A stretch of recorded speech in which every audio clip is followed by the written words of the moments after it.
Oh, your presence never leaves me, and you'll never forsake me. Oh, your presence never leaves me, and you'll never forsake me. Oh, your presence never leaves me, and you'll never forsake me. Oh, your presence never leaves me, and you'll never forsake me. Oh, your presence never leaves me, and you'll never forsake me.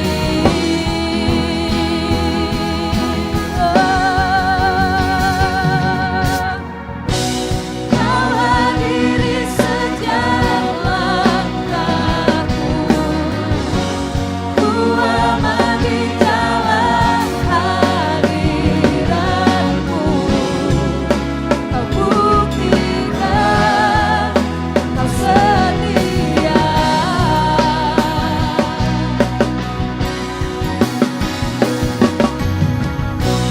Kan ku angkat tinggi tanganku, karena ku berserah kepadamu.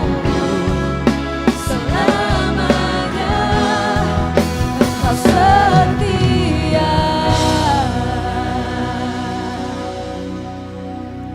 Puji nama Tuhan, Shalom. Shalom. Saya percaya kita semua adalah orang-orang yang bersuka cita sore hari ini, amin. Amin. Saya juga percaya kita penuh dengan kerinduan untuk datang memuji dan menyembah Tuhan. Sore hari ini sebelum kita mulai ibadah kita akan melakukan pengakuan iman GBI. Oleh sebab itu jemaat Tuhan, saya persilakan untuk bangkit berdiri. Mari kita bacakan pengakuan iman GBI secara bersama-sama dalam hitungan 3, 2, 1. Aku percaya bahwa Alkitab adalah firman Allah, Allah yang Esa itu Tritunggal adanya. Yesus yang lahir, mati, bangkit, naik ke surga adalah juru selamat, pengantara kita dan raja segala raja. Manusia berdosa harus bertobat dan beriman agar diampuni, dibenarkan dan dilahirkan baru, lalu dibaptis secara selam dan hidup suci. Bahasa roh adalah tanda awal baptisan Roh Kudus. Gereja melakukan perjamuan kudus dan meyakini kesembuhan ilahi. Tuhan Yesus akan datang kembali. Ada kebangkitan tubuh, kerajaan 1000 tahun, hukuman kekal, dan hidup yang kekal. Kita tinggal berdiri, kita akan buka ibadah ini di dalam doa. Mari tundukkan kepala kita berdoa. Kami datang bawa pujian syukur kami di hadapan-Mu Bapa. Kami tahu Tuhan Engkau yang layak ditinggikan di dalam hidup ini. Dan malam hari ini Tuhan Yesus kami sudah siap untuk menyembah-Mu. Biarlah setiap pujian, penyembahan kami berkenan di hadapan Tuhan. Dan biar malam hari ini, sore hari ini Tuhan, kuasa Tuhan dinyatakan di tengah-tengah kami. Kami boleh merasakan kehadiran Tuhan ada di tengah-tengah kami. Terima kasih Bapa yang baik. Kami buka ibadah ini di dalam nama Tuhan Yesus. Haleluya. Amin. Silakan duduk kembali jemaat Tuhan.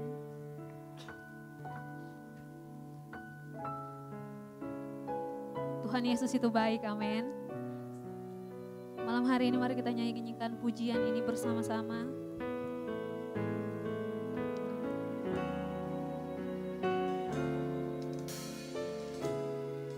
Kami mengucap syukur Tuhan.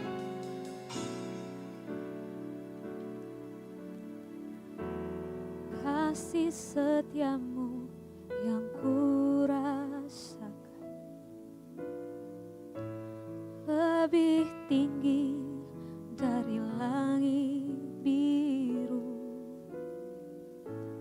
Kebaikanmu yang telah kau nyatakan lebih dalam dari lautan. Berkat-Mu yang telah ku terima sempat membuatku terpesona. Apa yang tak pernah ku pikirkan, itu yang Kau sediakan bagiku. Siapakah aku ini, Tuhan? Jadi biji mata-Mu. Dengan apakah ku balas Tuhan, selain puji dan sembah? Siapakah aku ini, Tuhan? Jadi biji mata-Mu. Dengan apakah ku balas Tuhan, selain puji dan sembah? Kasih tepuk tangan buat Tuhan Yesus.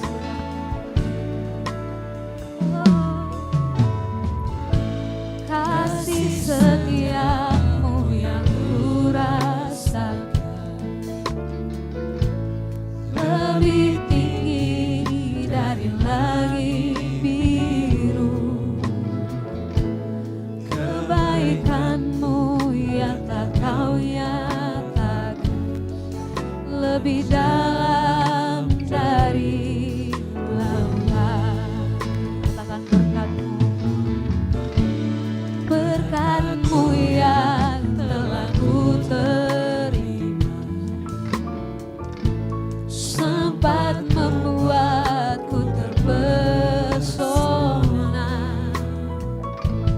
Apa yang tak pernah ku pikir, itu yang Kau sediakan bagiku. Siapakah aku ini, Tuhan? Jadi biji mata-Mu. Dengan apakah ku balas Tuhan, selain puji dan sembah? Oh, siapakah aku ini, Tuhan? Jadi biji mata-Mu. Dengan apa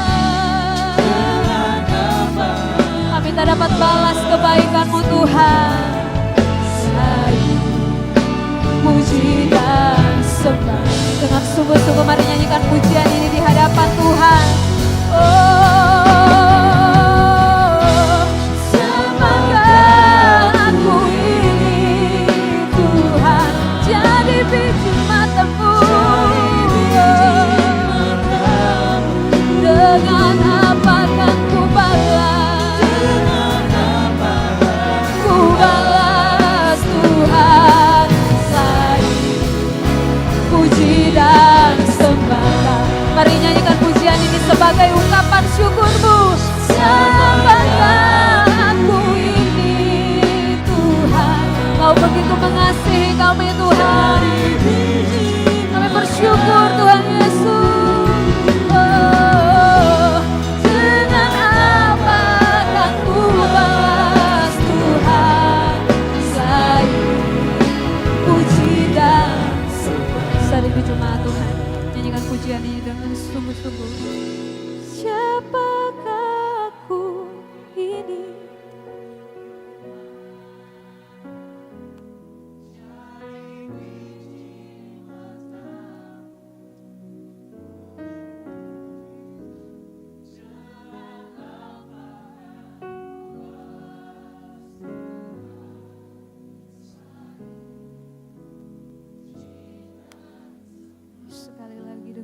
sama-sama nyanyikan.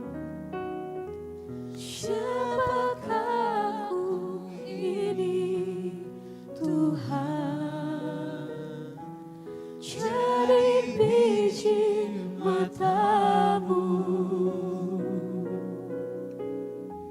dengan apa aku balas Tuhan selain puji dan Sambil angkat tanganmu, mari sama-sama nyanyikan pujian ini. Siapakah aku ini Tuhan, jadi biji matamu, dengan apakah ku balas Tuhan selain puji dan Katakan, dengan apa kan ku balas Tuhan. Dengan apa kan ku balas Tuhan selain puji dan sembah. Sekali lagi sama-sama nyatakan. Dengan apa kan ku balas Tuhan selain puji dan sembah. Kami sembah Engkau, Tuhan yang layak, Tuhan yang menyatakan kebaikan, Tuhan yang setia, Tuhan yang mengasihiku, Tuhan yang tak pernah tinggalkan. Oh, tak dapat ku balas kebaikan-Mu Tuhan, begitu besar. Tak dapat ku balas betapa baiknya Tuhan dalam hidupku. Ku bawa hidupku Tuhan, ku bawa hidupku menyembah-Mu, sebab Kau yang layak terima pujian, sebab Kau yang layak disembah. Kasih setiamu tak pernah berubah, kasih setiamu tak pernah berakhir dalam hidup kami Tuhan. Dan kami bersyukur, kami mengalami, kami bersyukur, kami menikmati kasih Tuhan. Kami bersyukur kami jadi anak kesayangan Tuhan. Kami bersyukur kami dipelihara oleh Tuhan. Haleluya. Segala pujian bagi-Mu Tuhan. Ini penyembahan kami.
kasih Tuhan Yesus.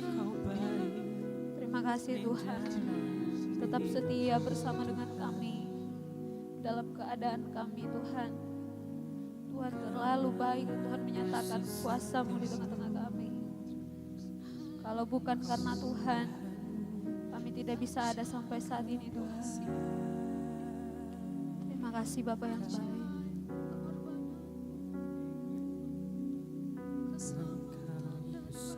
Engkau datang mengucap syukur di hadapan Tuhan sore hari ini. Tuhan Yesus sangat baik dalam hidup kita. Kami mau menyatakan kemuliaan-Mu Tuhan. Amin, amin. Kami sembah, kami sembah. Mata kami tertuju padamu Tuhan.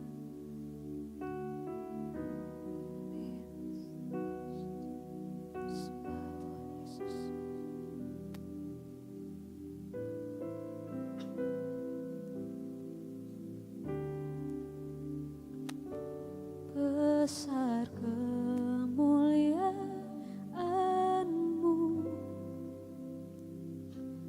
Kau limpahkan bagiku.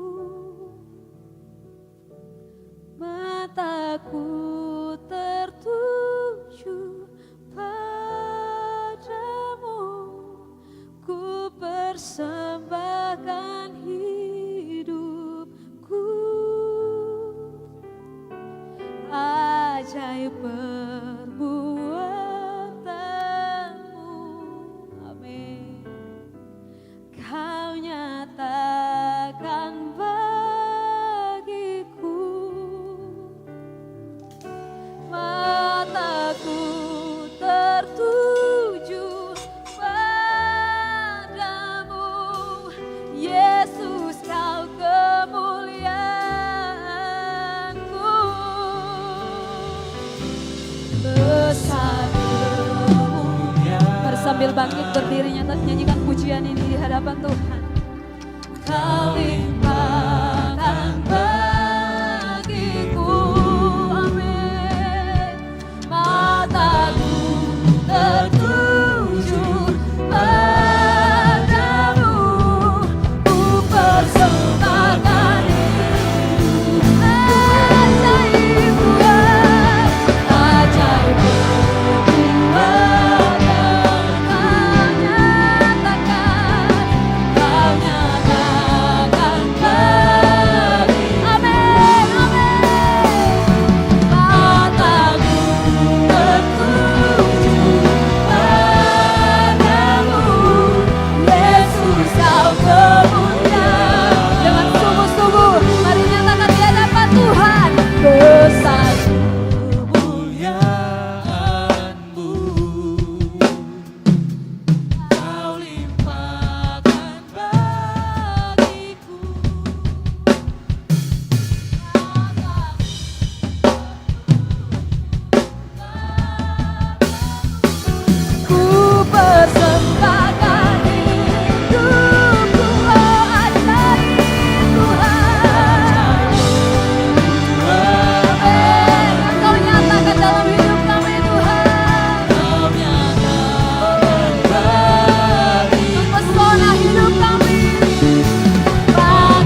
kami Tuhan, sebab hati kami telah siap untuk bersuka cita di dalam-Mu. Terima kasih Bapa yang baik, di dalam nama Tuhan Yesus, jemaat Tuhan yang sudah siap bersorak bagi Tuhan. Sama-sama kita nyatakan, amin. Puji Tuhan. Shalom. Shalom. Lihat dulu samping kiri kanan, berikan senyum yang terbaik. Kita akan memuji Tuhan bersama-sama. Tuhan adalah sumber kekuatan kita. Haleluya.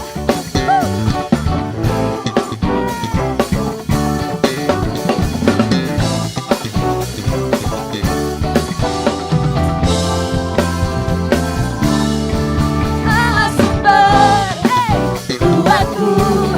Allah sumber, kuatku. Allah sumber, kuatku dan badanku selamanya.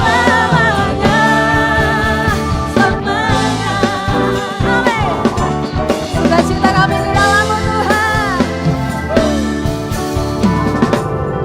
Hanya Kau milikku di surga. Biar ini menjadi ungkapan hati kita. Tiada yang ku ingini di bumi, hanya Kau. Tak ku andalkan kekuatanku, namun yang pasti Kau tetap sama-sama. Allah sumber, kuatku. Allah sumber, kuatku.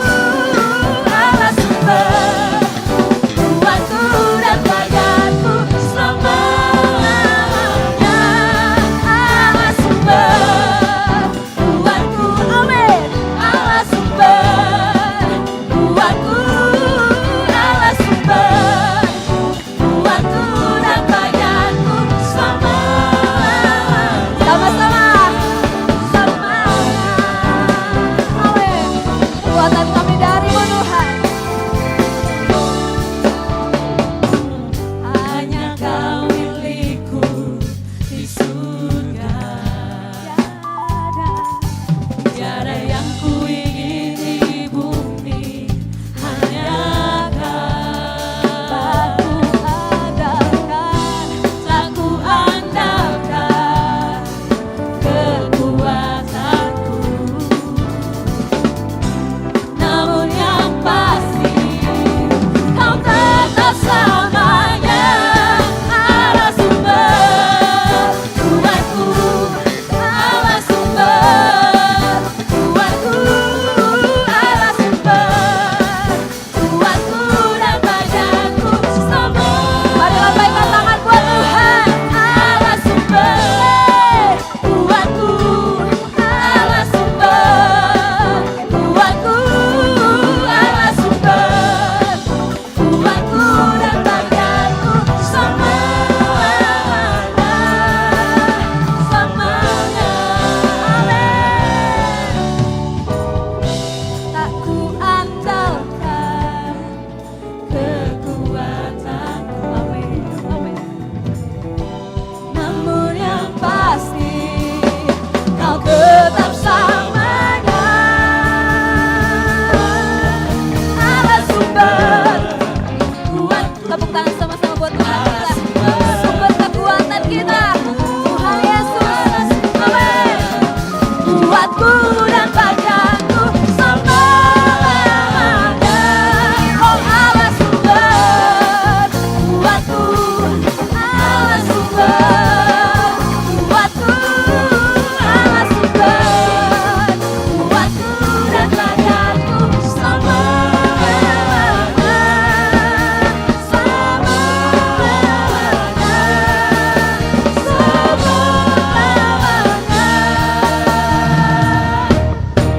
Selamanya. Haleluya.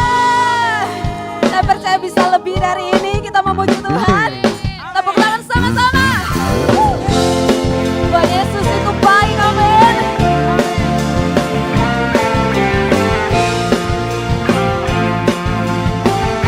Haleluya.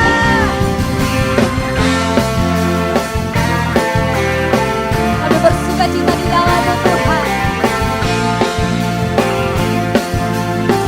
Mari sama-sama nyanyikan.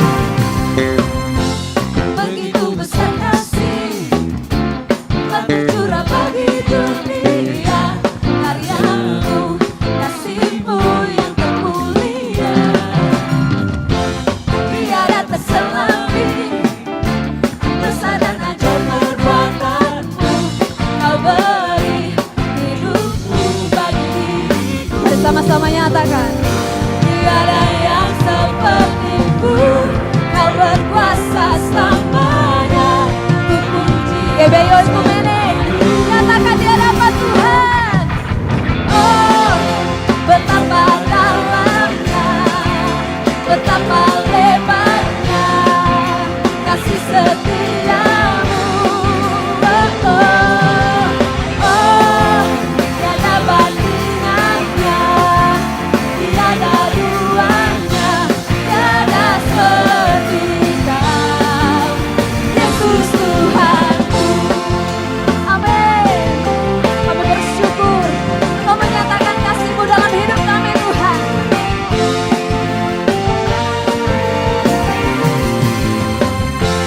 Begitu besar kasih telah tercurah bagi dunia. Karya-Mu, kasih-Mu yang termulia,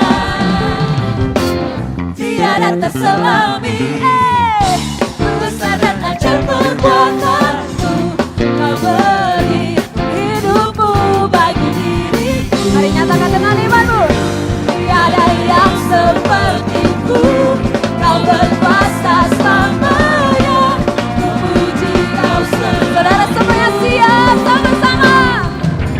Oh, betapa dalamnya, betapa lebarnya kasih setiamu. Oh, oh, oh, tiada bandingannya, tiada duanya, tiada setia. Yesus Tuhanku, anugerah-Mu selalu baru. Amin. Tiada berkesudahan. Mari sama-sama kita goyang buat Tuhan kita. Sukacita hadir di tengah-tengah kami, Tuhan.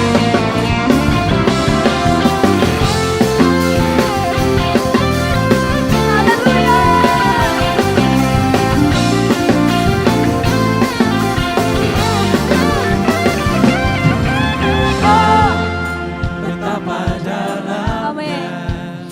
betapa Mari sambil angkat tanganmu di hadapan Tuhan. Nyatakan kebesaran Tuhan. Amin, amin. Oh, tiada bandingan. Amin. Tiada duanya, tiada seperti Kau. Oh, betapa dalamnya, betapa lebarnya kasih setiamu. Oh, oh, oh, tiada bandingannya, tiada duanya, tiada seperti Kau, Yesus Tuhanku. Oh, oh, oh, oh, oh,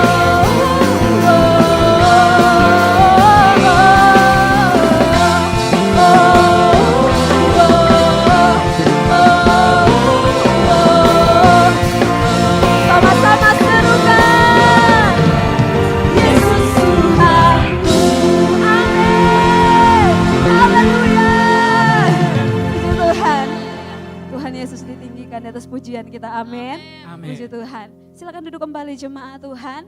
Kita akan mendengarkan katekismus kita untuk minggu ini. Kepada yang bertugas dipersilakan.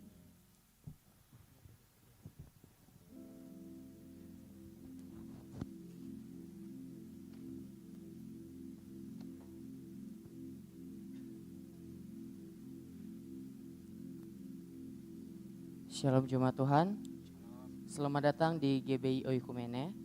Katekismus minggu ini terdapat satu pertanyaan yang sama dengan minggu lalu. Pertanyaannya akan saya bacakan dan jawabannya akan kita baca bersama-sama. Pertanyaannya, berikan contoh ajaran yang bertentangan dengan Trinitas dalam sejarah gereja dan hingga kini ditemukan berbagai ajaran yang tidak sependapat dengan konsep Tritunggal, yaitu, mari baca bersama-sama jawabannya. 3, 2, 1.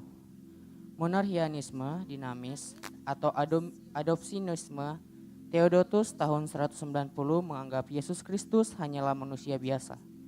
Ia menjadi anak Allah melalui proses adopsi yang terjadi pada saat Yesus dibaptis di Sungai Yordan. Pada saat Yesus dibaptis, Allah Bapa mengadopsinya dan memberinya kuasa dan hikmat-Nya sehingga ia bisa melakukan berbagai mujizat. Roh Kudus hanyalah kekuatan dari Allah Bapa, bukan pribadi Allah. Demikian katekismus kita pada minggu ini. Tuhan Yesus memberkati.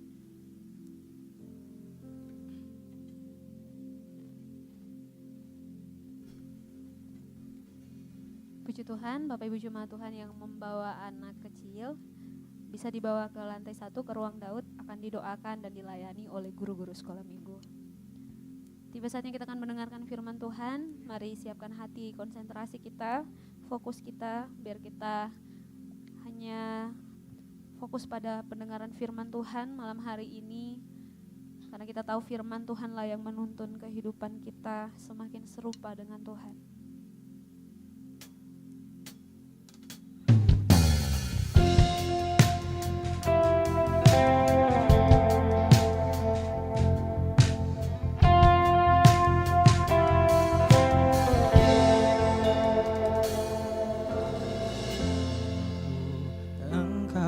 Yesus, haus jiwaku menantikanmu. Ku percaya kau penuh pengharapanku di dalam-Mu. Yesus, hanya Kau yang ku percayakan, melebihi siapapun juga. Yesus, hanya Kau yang ku percaya di setiap waktu. Tiada lain yang ku andalkan selain Kau, Yesus. Kasih tepuk tangan buat Tuhan kita. Yang kami andalkan dalam hidup ini Tuhan. Mari nyatakan sama-sama. Ku perlu Engkau Yesus, haus jiwaku menantikanmu. Ku percaya Kau penuh pengharapanku di dalam. Jemaat Tuhan saja nyanyikan pujian ini. Katakan ku perlu Engkau. Perlu Engkau Yesus, Haus jiwaku percaya.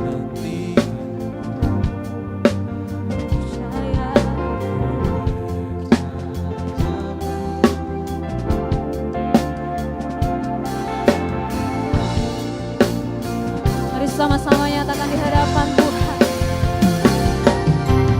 Yesus, hanya Kau yang ku andalkan, melebihi siapapun juga. Yesus, hanya Kau yang ku percaya di setiap waktu. Tiada lain yang ku andalkan selain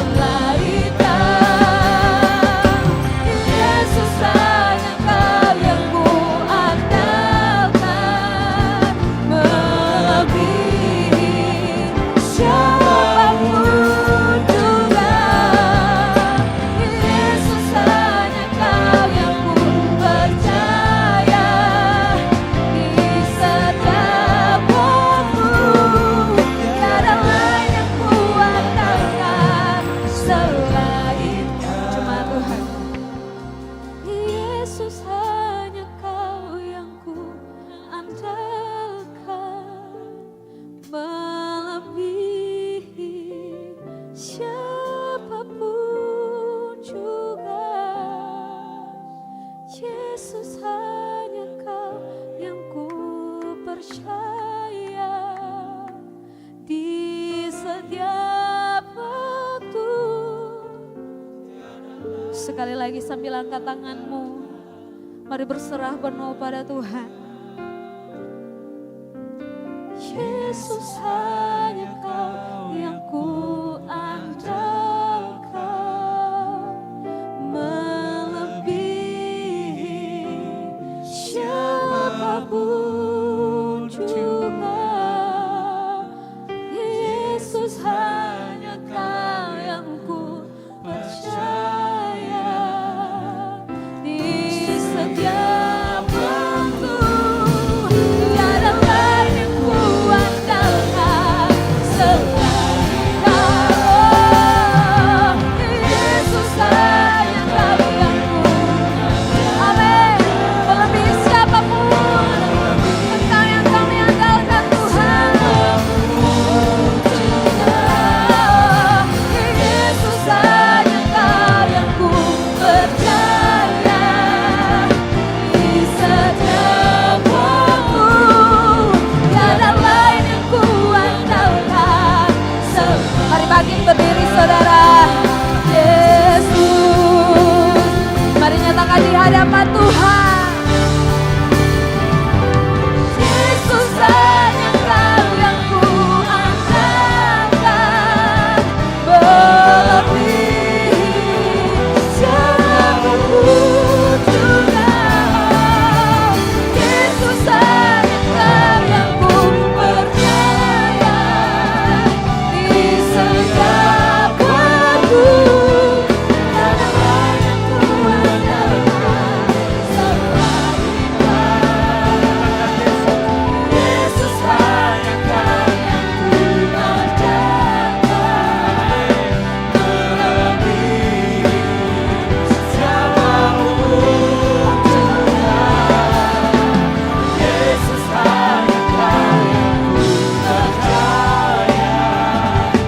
Di setiap waktu tiada lain yang ku andalkan selain Kau. Tiada lain yang ku andalkan selain Kau. Tiada lain yang ku andalkan selain Kau. Yesus, kasih tepuk tangan yang meriah buat Tuhan kita. Haleluya, haleluya. Amin, amin. Kami mengandalkan Engkau di setiap langkah kami, Bapa di surga, karena kami mau bergantung penuh kepadamu. Kami sudah menaikkan puji-pujian, dan kami yakin Kau bertahta di atas puji-pujian kami. Karena namamu lah yang ditinggikan, namamu yang dipermuliakan di tempat ini. Dan tiba saatnya kami akan mendengarkan belajar firman Tuhan. Tutup bungkus kami semua yang ada di ruangan ini. Urapi kami semua yang ada di ruangan ini. Sehingga saat firman Tuhan disampaikan, Roh Kudus berbicara jelas kepada kami, menegur kami, mengkalibrasi hati kami. Sehingga waktu kami datang pulang kami tidak sama lagi. Kami menerima berkat rohani dari Tuhan. Hidup kami semakin dekat dengan Engkau Tuhan. Terima kasih buat sore hari ini. Kami siap mendengarkan firman Tuhan. Yang siap mendengarkan firman Tuhan, mari sama-sama katakan amin. Baik, silakan duduk. Ya, shalom. Baik, puji Tuhan. Ini minggu pertama di bulan Februari. Dan saya yakin anugerah Tuhan besar buat kita semua yang hadir sore hari ini. Yang setuju katakan amin. Ya, boleh lihat samping kiri kanannya, muka depan belakang, ngomong anugerah Tuhan besar untukmu. Haleluya. Ya. Baik. Tema kita sore hari ini adalah berbicara mengenai kasih mula-mula. Sama-sama katakan kasih mula-mula. Nah, tapi sebelum saya sampai ke sana ada hal yang menarik sebenarnya. Dalam Alkitab yang nanti juga akan kita baca, tidak pernah dikenal istilah kasih mula-mula. Yang ada adalah kasih yang semula. Ya, nanti konotasi perbedaannya apa kita akan sama-sama belajar. Dan saya yakin kita semua sama-sama siap belajar. Yang siap katakan amin. Baik, kita buka sama-sama Wahyu 2 ayat 1 sampai dengan yang ke-7. Wahyu 2 ayat 1 sampai dengan yang ke-7. Nah, saya akan membacakan ayat yang ganjil Bapak Ibu Saudara sekalian, ayat yang genap begitu seterusnya sampai dengan ayat yang ketujuh, dan ketujuh kita akan sama-sama membacanya. Saya jemput jemaat Tuhan bangkit berdiri untuk kita menghormati firman Tuhan. Kita akan membaca Wahyu 2 ayat 1 sampai dengan ke-7, dan demikian firman Tuhan. Tuliskanlah kepada malaikat jemaat di Efesus, inilah firman dari Dia yang memegang ketujuh bintang itu di tangan kanannya dan berjalan di antara ketujuh kaki dian emas itu. 2.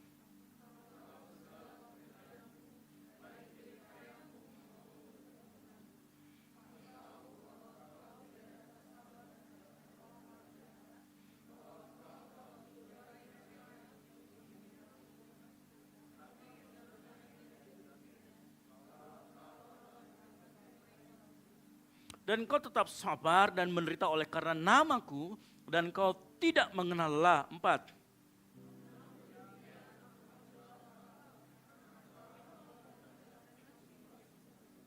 Sebab itu ingatlah betapa dalamnya engkau telah jatuh. Bertobatlah dan lakukan lagi apa yang semula engkau lakukan. Jika tidak demikian aku akan datang kepadamu dan aku akan mengambil kaki dianmu dari tempatnya, jikalau engkau tidak bertobat. 6.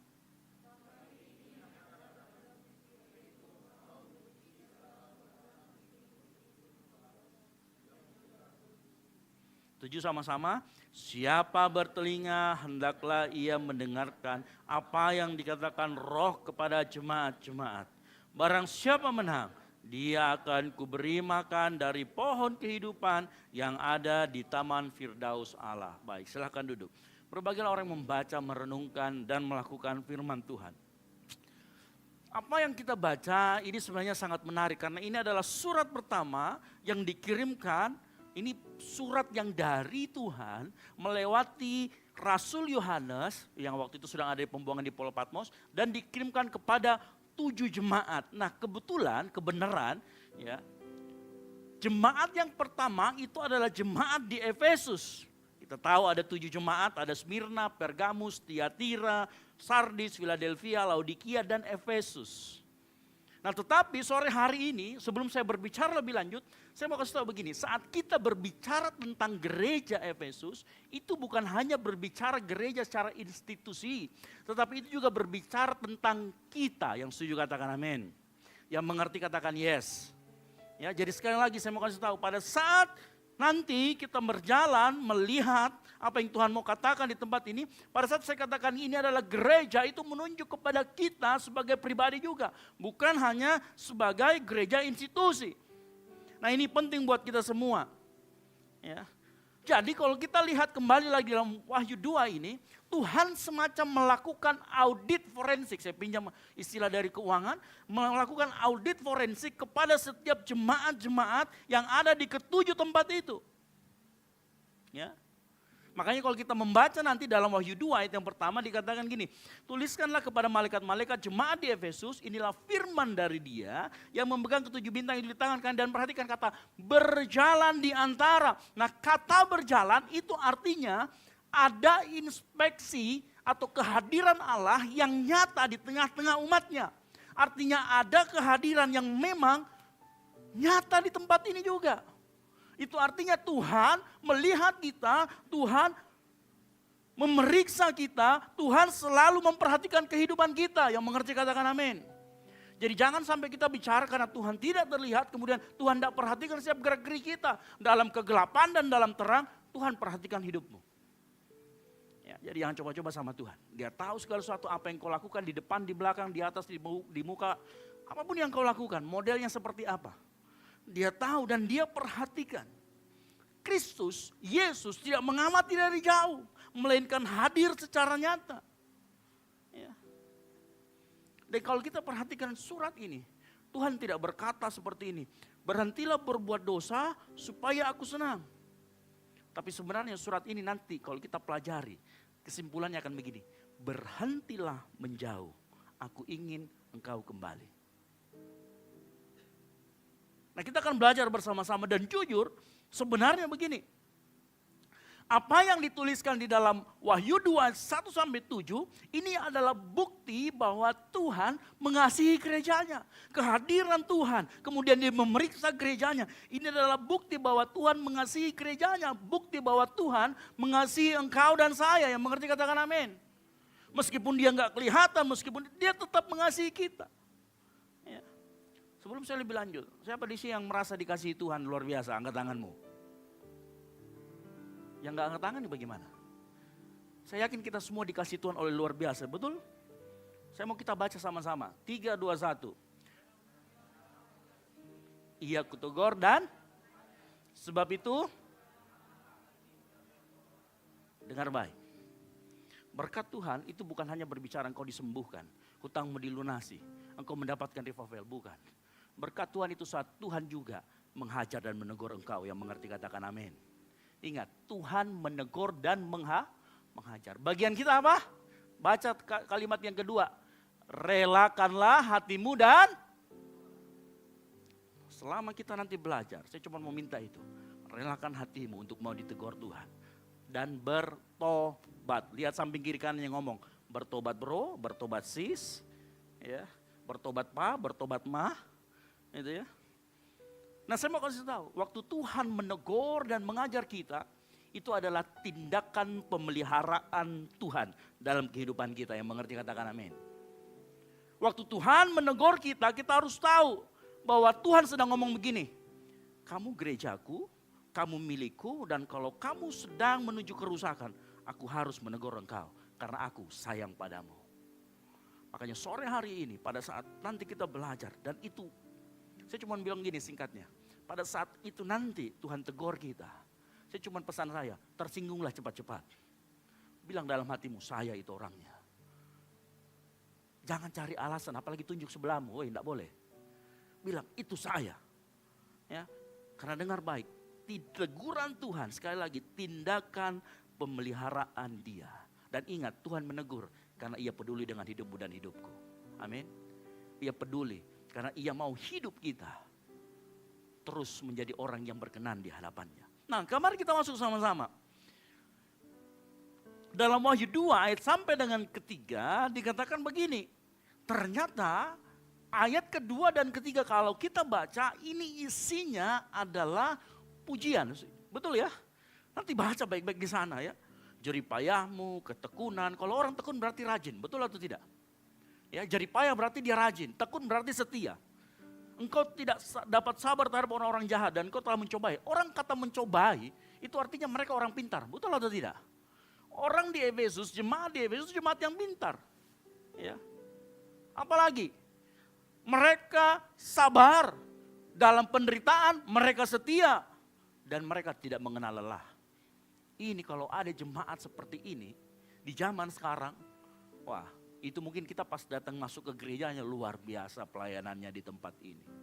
Kalau secara lahiriah, maka kita bisa ketahui ini jemaat yang luar biasa. Bukan jemaat yang malas-malasan, ini bukan jemaat yang abal-abal. Ya. Ini jemaat yang kalau pengajarannya itu sehat. Oh, di sana nggak ada teologi kemakmuran. Di sana pokoknya semua ajarannya sehat, membawa orang kepada Yesus. Ini pokoknya gereja dream team lah, dream team ya, gereja impian lah pokoknya ya. Tapi menariknya setelah Tuhan memuji, memberitahu, oh ini loh keunggulanmu, ingat di ayat keempat Tuhan bicara begini, namun demikian. Bapak Ibu tahu, semua kata di depan, kalau ada kata namun demikian berarti dikali 0, betul atau tidak? Siapa di sini pernah memuji temannya, bagusnya suaramu tapi lebih baik kau diam. Ada yang begitu. Artinya yang di depan tidak peduli. Artinya kalau kita nggak lakukan kata setelah namun demikian, itu artinya nggak ada artinya. Betul atau tidak? Ya. Makanya dengar baik sore hari ini. Jemaat ini hebat, tetapi kemudian ada kata namun demikian dan ini akan mengganggu. Yang menurut saya heran jemaat ini bukan jemaat yang malas. Kalau pakai standar manusia, jemaat ini jemaat yang luar biasa. Tetapi karena Tuhan yang mengaudit dan Tuhan melihat A sampai Z, bahkan Z sampai A, dia lihat baik-baik, dia lihat semua kedalamannya, Tuhan menemukan ada sesuatu yang hilang. Dan di sana ada pondasi yang hilang. Ada sesuatu yang penting yang hilang di sana. Itu artinya apa? Perhatikan baik-baik. Kristus, Yesus itu menilai kualitas hidupmu, kualitas jemaat, bukan berdasarkan aktivitas pelayananmu, bukan berdasarkan sekedar ketaatanmu, tetapi berdasarkan keberadaan yang tadi. Kasih yang semula. Nah, cara menilai Tuhan berbeda dengan cara menilai kita. Tuhan menilai kedalaman hati. Tuhan tahu pondasi semuanya harusnya adalah kasih.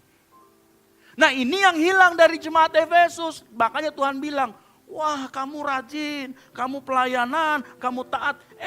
Tapi pondasimu salah bro, kali nol semua yang di atas.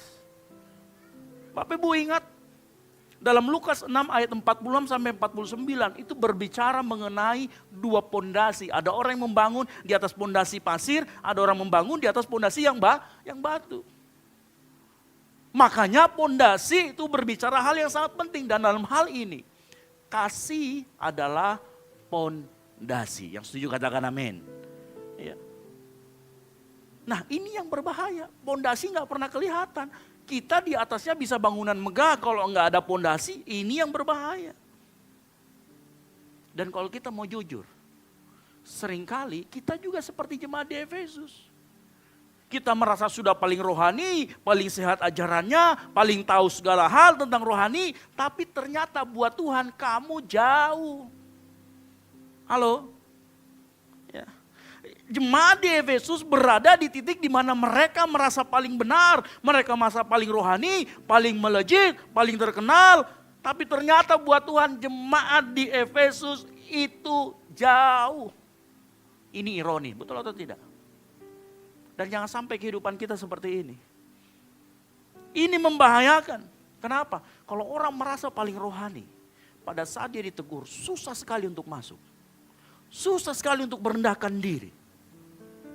Kenapa? Kalau orang yang sudah merasa tinggi, merasa tahu segala hal, begitu ditegur, jam mau bicara, saya lebih tahu. Jam mau kau kan anak baru kemarin, enggak tahu. Saya kan lebih pengalaman. Seringkali kita akan ada di titik seperti ini. Tolong tersinggung cepat. Ya. Bilang itu saya. Halo. Makanya saya berdoa sebelum kita masuk apa pengertian kasih yang semula. Saya berdoa firman Tuhan mengkalibrasi pikiran kita dan hati kita saat kita mendengarkan. Sehingga waktu kita pulang kita dapat point of view yang ilahi, yang dari Allah. Apa itu kasih yang semula? Nah, kita mulai, apa itu kasih yang semula? Untuk menjelaskan kasih yang semula, ya, saya akan mulai dengan pertanyaan begini. Kenapa di dalam Alkitab kita tidak dikatakan atau Tuhan Alkitab tidak menggunakan kamu telah meninggalkan kasih yang besar atau kasih yang benar atau kasih yang sempurna? Kenapa menggunakan kata yang semula? Nah, ini akan berkaitan nanti dengan kita harus hati-hati pengertian kasih yang semula ini. Karena ada banyak yang mengajarkan kasih yang mula-mula, cinta mula-mula.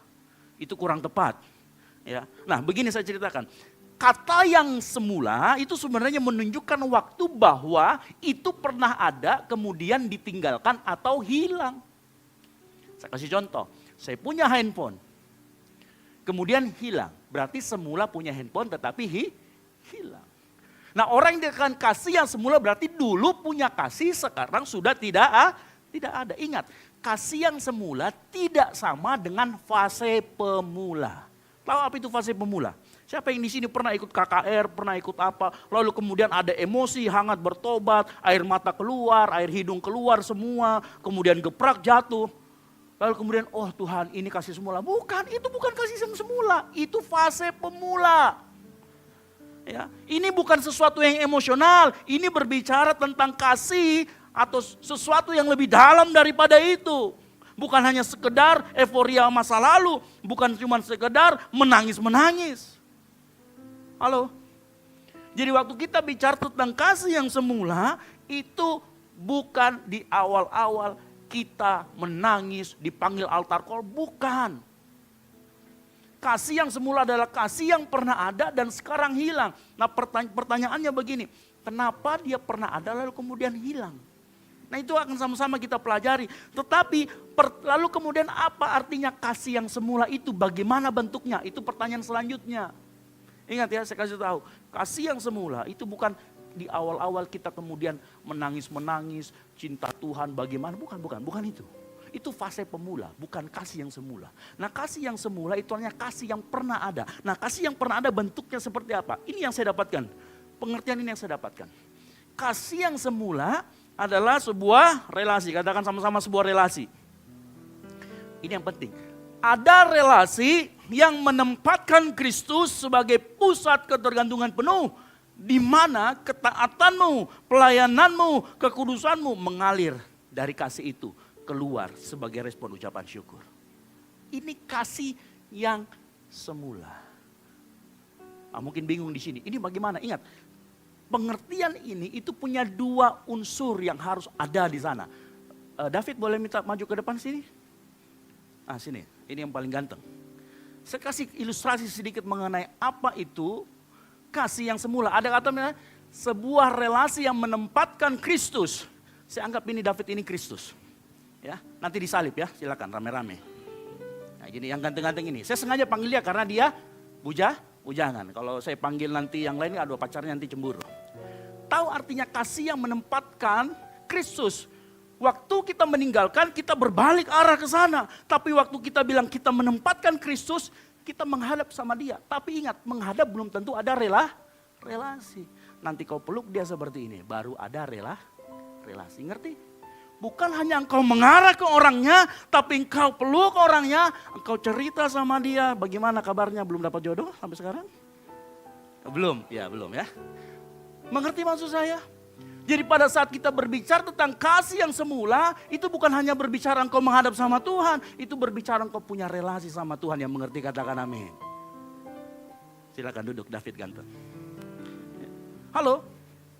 Pada saat kita berbicara kasih yang semula berbeda dengan fase yang semula. Nah saya ingin kita semua belajar sore hari ini. Kristus harus jadi pusat. Itu yang pertama, yang mengerti katakan amin. Yang kedua, setelah jadi pusat, berelasilah dengan Kristus itu sendiri. Betul atau tidak? Yesus harus jadi pusat dalam hidupmu. Engkau harus tergantung penuh dengan dia. Dan di titik inilah engkau akan menikmati Kristus. Engkau akan menghidupi Kristus dalam hatimu. Inilah kasih yang ditinggalkan sama jemaat yang di Efesus. Tersinggung cepat. Bilang saya itu. Halo? Ya. Makanya kalau saya mau kasih tahu, kasih ini lahirnya dari anugerah. Kasih ini muncul saat kita sadar sebenarnya kita belum layak dikasihi, tapi Tuhan kasihi kita. Ya. Makanya dengar baik, Tuhan itu gak mempermasalahkan seberapa banyak pelayananmu, seberapa engkau taat. Tapi dia sedang mencari dari mana ketaatanmu itu muncul. Dari mana pelayananmu itu muncul. Kalau muncul bukan dari relasimu dengan Tuhan, ini masalah. Dan inilah masalah yang dihadapi sama jemaat yang ada di Efesus. Dengar baik-baik, Tuhan tidak permasalahkan pelayananmu, ketaatanmu. Tapi dia mau cari tahu dari mana semua sumbernya itu berasal. Di titik ini engkau harus menjadikan Yesus sebagai pusat dari segala sesuatu.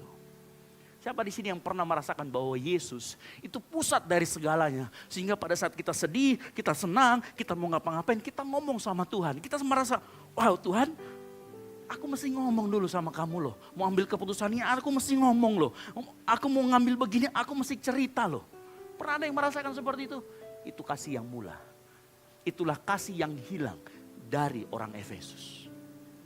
Kasih yang betul-betul berelasi, bukan cuma sekedar kasih yang kenal, kasih yang tahu, tapi betul-betul ada intensional percakapan di sana. Ya. Dengar baik. Jemaat di Efesus, dia menggantikan keintiman dengan Tuhan, relasinya dengan Tuhan dengan kesibukan. Dia menukar ketaatannya dengan kasih. Dan apa maksudnya? Jemaat di Efesus itu benar-benar orang yang taat loh. Ya, jemaat di Efesus itu benar-benar orang yang militan. Orang yang sibuk dengan segala hal rohani. tetapi dia gantikan itu, dia menggantikan kesibukannya, dia menggantikan keintimannya dengan kesibukannya. Dengar baik, saya mau kasih tahu. Kesibukan tidak akan pernah bisa menggantikan keintiman, dan ketaatan tidak pernah dan tidak boleh menggantikan kasih. Saya jelaskan apa maksudnya kalimat saya ini. Ya. Yohanes 14 ayat 5 berkata begini, jikalau kamu mengasihi aku, kamu akan menuruti segala perintah. Saya mau tanya, yang mana akar, yang mana buah? Akarnya adalah kasih. Taat adalah buahnya. Makanya dengar, kasih itu, relasimu dengan Tuhan, itu harus menjadi akar. Sama-sama katakan akar. Buahnya adalah pelayananmu, buahnya adalah ketaatanmu. Yang mengerti katakan amin. Jangan ditukar, tidak bisa. Kasih harus membuahkan ketaatan, bukan dibalik ketaatan membuahkan kasih. Itu namanya legalisme. Ingat ya, saya mau kasih tahu begini. Mengapa Yesus mengaitkan kasih dengan ketaatan dan itu diletakkan di sini? Karena Yesus tidak sedang berbicara tentang aturan, dia berbicara tentang relasi atau hubungan. Tuhan gak sedang menghitung berapa banyak baiknya apa yang kau lakukan, tetapi dia cari tahu selalu dari mana itu mengalir. Tuhan gak cari umat yang baik di hadapan dia, dia cari umat yang mau berelasi, yang mengerti katakan amin.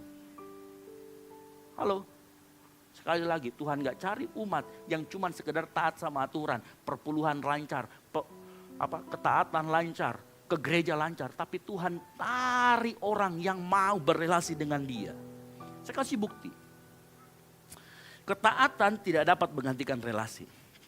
Bapak Ibu tahu cerita tentang anak yang sulung, kita semua sudah sering dengar dan pernah dengar. Saya perlihatkan satu ayat di sana, dikatakan begini. Tetapi ia menjawab ayahnya, katanya, telah bertahun-tahun aku melayani Bapa dan belum pernah aku melanggar perintah Bapa. Ini orang taat enggak? Taat banget. Tetapi kepadaku belum pernah Bapa memberikan seekor anak kambing untuk bersukacita dengan sahabat-sahabatku. Bayangkan kalau kita punya anak di rumah, dia tahu semua aturan, gak pernah melanggar aturan itu, tapi gak pernah bercanda sama kita, gak pernah duduk di pangkuan kita, gak pernah manggil Bapak. Halo? Dia taat aturan tetapi dia menggantikan relasi dengan ketaatan, gak boleh ditukar. Ketaatanmu harus lahir dari relasimu dengan Tuhan, yang mengerti katakan amin. Karena begini, kasih akan membentuk relasi. Begitu ada kasih, maka relasi ada. Maka kasih sekali lagi, ketaatanmu tidak boleh menggantikan kasih. Nah kebanyakan orang melakukan ini. Makanya ada banyak orang seperti anak sulung, hilang di rumah Tuhan, bukan hilang di luar rumah Tuhan. Betul atau tidak? Ada banyak orang yang sibuknya luar biasa, seolah-olah kalau ke gereja jadi malaikat. Tapi Tuhan bilang, kamu gak punya relasi. Kamu boleh merasa rohani, tapi mohon maaf, kamu jauh dari saya. Kenapa? Gak punya relasi.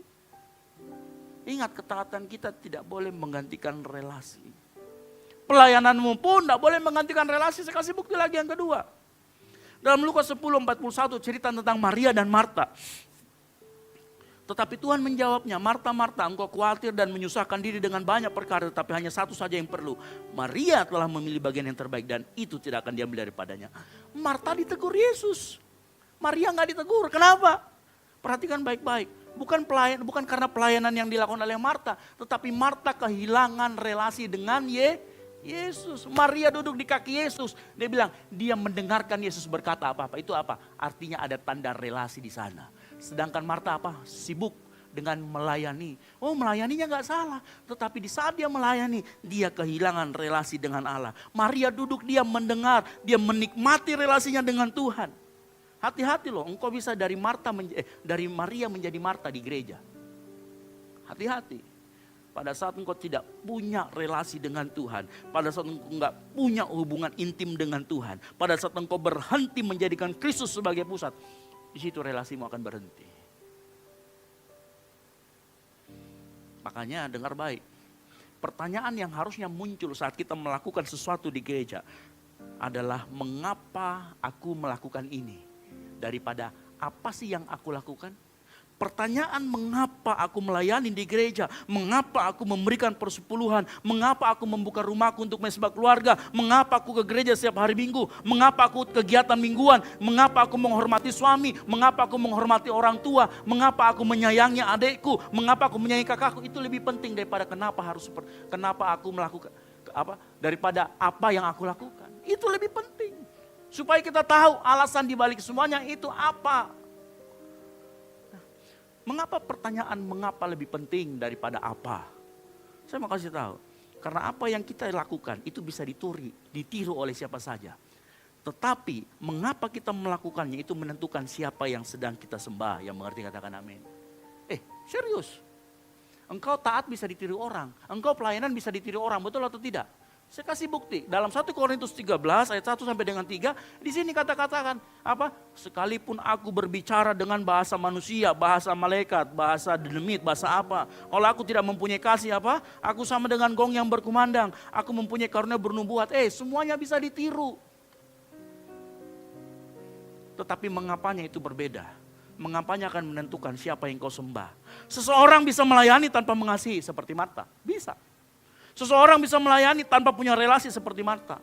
Seseorang bisa taat tanpa relasi. Bekerja keras tanpa bergantung sama Tuhan. Hidup benar tapi gak pernah menikmati Tuhan. Seperti anak sulung. Gak punya relasi. Dan ini yang paling mengagetkan buat saya. Ingat baik-baik. Tuhan tidak sedang mencari buru-buru rohani yang rajin. Tuhan sedang membentuk engkau dan saya menjadi anak-anak Bapa yang mengerti katakan amin. Dia nggak butuh engkau untuk jadi buru-buru rohani. Dia mau relasimu dengan Tuhan. Dia mau engkau jadi anaknya. Bukan jadi buru rohani yang kegiatannya luar biasa. Minum vitamin 7 kali. Ya, overdosis.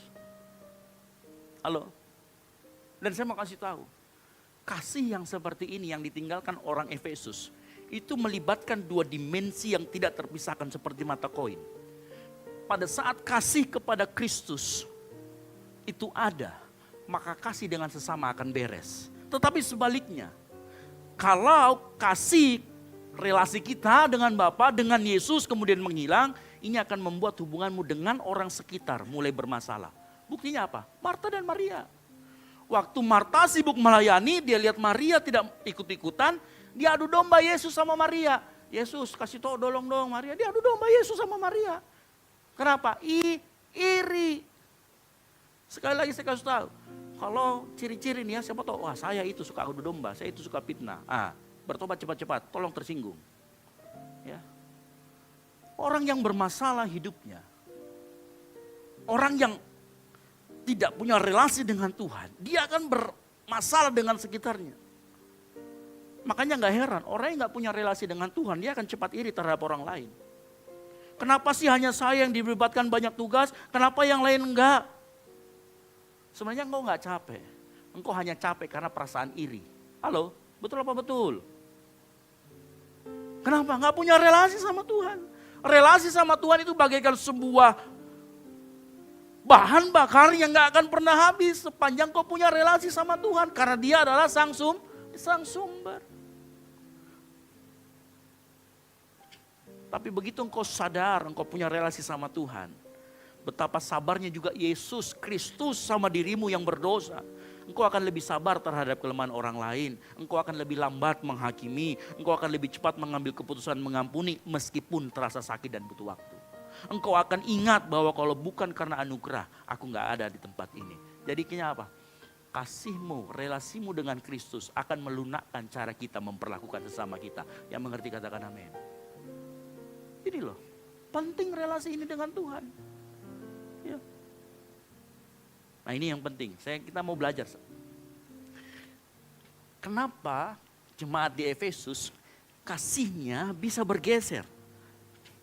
Kasihnya bergeser. Mereka juga mungkin gak sadar, atau mungkin mereka sengaja. Saya gak tahu, tapi kenapa itu bisa bergeser? Nah ada 4 hal yang saya dapatkan dari pembacaan kita yang ternyata ini terjadi. Dan saya harapkan kalau itu terjadi dalam hidupmu, salah satunya engkau bilang itu aku Tuhan dan aku bertobat. Yang pertama, bagaimana bisa kasih relasi itu bergeser? Ada 4 di sana. Yang pertama, dari awal menikmati Tuhan, akhirnya menjadi sekedar pengelola. Mungkin pada saat kita kasih yang pertama, waktu di awal-awal kita melayani karena kita kasih. ada relasi di sana. Tetapi begitu jadwal mulai padat, pelayanan 3 kali seminggu, pelayanan kan butuh otak, butuh tenaga, butuh sistem. Ya kalau nggak dikelola dengan baik berantakan, akhirnya kita buat sistem yang bagus. Kita bikin jadwal-jadwal yang bagus. Nah masalahnya bukan di sistem. Tapi tanpa sadar kita merasa aman bukan karena Tuhan dekat, tapi karena sistemnya sudah mulai berjalan. Betul atau tidak? Kita mulai bikin sistem, mulai bikin jadwal yang teratur. Dengan jadwal ini aman kita. Akhirnya apa? Rasa aman yang harusnya datang dari Tuhan. Itu kemudian rasa aman datang dari jadwal yang sudah dirapikan. Jadwal sistem yang sudah rapi. Saya tidak bilang sistem itu salah. Sistem itu boleh, tapi ingat. Engkau nggak boleh melupakan sumber utamamu siapa. Makanya cek rasa amanmu selalu. Datangnya dari mana? Halo? Selalu cek rasa aman kita. Rasa aman kita itu datangnya dari mana? Dari yang kita miliki atau dari sumber yang memiliki segala sesuatu? Tuhan. Yang kedua, dari bersandar pada anugerah menjadi bersandar pada kemampuan. Awal kita mulai pelayanan, saya nggak tahu apa-apa, bersandar sama anugerah. Tapi setelah bertahun-tahun, sekali 2 kali melayani, tambah jago. Orang jemaat di Efesus kan begitu. Begitu diajari cara menghadapi tutorial, cara menghadapi ajaran sesat dikasih tahu. 1, 2, 3. Pertama dia masih coba, lama-kelamaan bisa. Dia tahu cara menghadapi ajaran sesat. Tahu cara buat event, buat event harus begini. Tahu cara teknis pelayanan, menyanyi harus ada pemanasan dan sebagainya. Semuanya tahu, kompetensinya naik. Saya kasih tahu, kompetensi naik itu bagus, itu harus upgrade skill.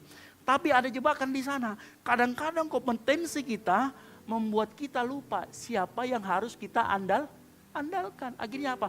Lama-kelamaan sesuatu yang sebenarnya harus kita mengandalkan Tuhan, kita mulai skillku bisa kok, itu lagu gampang. Kan cuman aser ji, nggak perlu ji seperti itu. Akhirnya apa? Kompetensi membuat kita rasa paham itu, rasa jago itu membuat kita bergantung sama kompetensi kita sendiri, bukan bergantung lagi sama Tuhan, bukan bergantung lagi sama anugerah. Halo? Engkau yang ada di tempat kerja, sudah jago banget. Lama-kelamaan kau bisa lupa loh. Engkau harusnya bergantung sama anugerah, yang mengerti katakan amin. Makanya saya ingatkan di poin kedua ini, hati-hati dengan perasaan sok jago.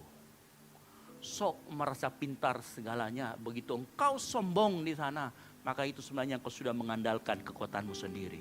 Engkau sudah mulai mengandalkan kompetensimu sendiri jauh daripada Tuhan.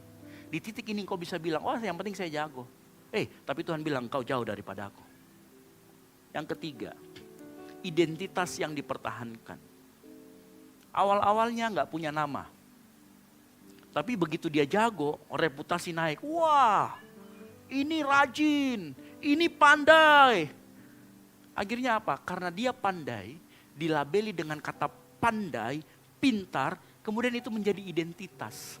Identitas itu harus dipertahankan. Nah ternyata motivasinya, kemudian disuruh belajar sesuatu, motivasinya bukan untuk memahami apa yang dipelajari, tetapi dia mau mempertahankan identitasnya supaya dianggap si paling pintar. Ini hati-hati. Jemaat di Efesus itu begitu. Ya. Reputasinya adalah gereja yang luar biasa. Gereja yang tekun, rajin dan sebagainya. Ini identitas ini harus kita pertahankan. Makanya mereka waktu belajar hal baru, bukan karena mereka pengen betul-betul memahami. Karena mereka mau mempertahankan identitasnya. Hati-hati engkau yang diangkat sama Tuhan. Makanya selalu cek. Engkau yang diangkat sama Tuhan akhirnya ingin jadi pemimpin, jadi leader dimanapun kau berada. Cek kembali hatimu di sana. Apakah engkau melakukan sesuatu karena mempertahankan identitasmu, mempertahankan apa yang kau sudah dapatkan atau apa? Nah jemaat di Efesus itu melakukan itu. Dan ini Tuhan bilang, aku mencela engkau karena engkau telah meninggalkan kasih. Dan yang keempat, dari kerinduan menjadi rutinitas. Ada banyak hal yang kita lakukan dengan kasih. Lama-lama menjadi rutinitas. Hadir karena jadwal ibadah, melayani karena giliran, membaca Alkitab karena kewajiban. Rutinitas itu nggak salah. Kalau kita memang melakukan itu seterusnya. Tetapi yang paling berbahaya adalah rutinitas tanpa hati. Yang mengerti katakan amin. Ini bahaya. sifat paling berbahaya dari rutinitas adalah rutinitas yang berjalan tanpa hati.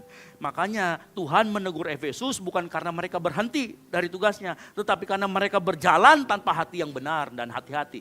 Kita juga bisa seperti itu. Engkau bisa datang ke gereja di tempat ini, tapi hatimu gak di sini.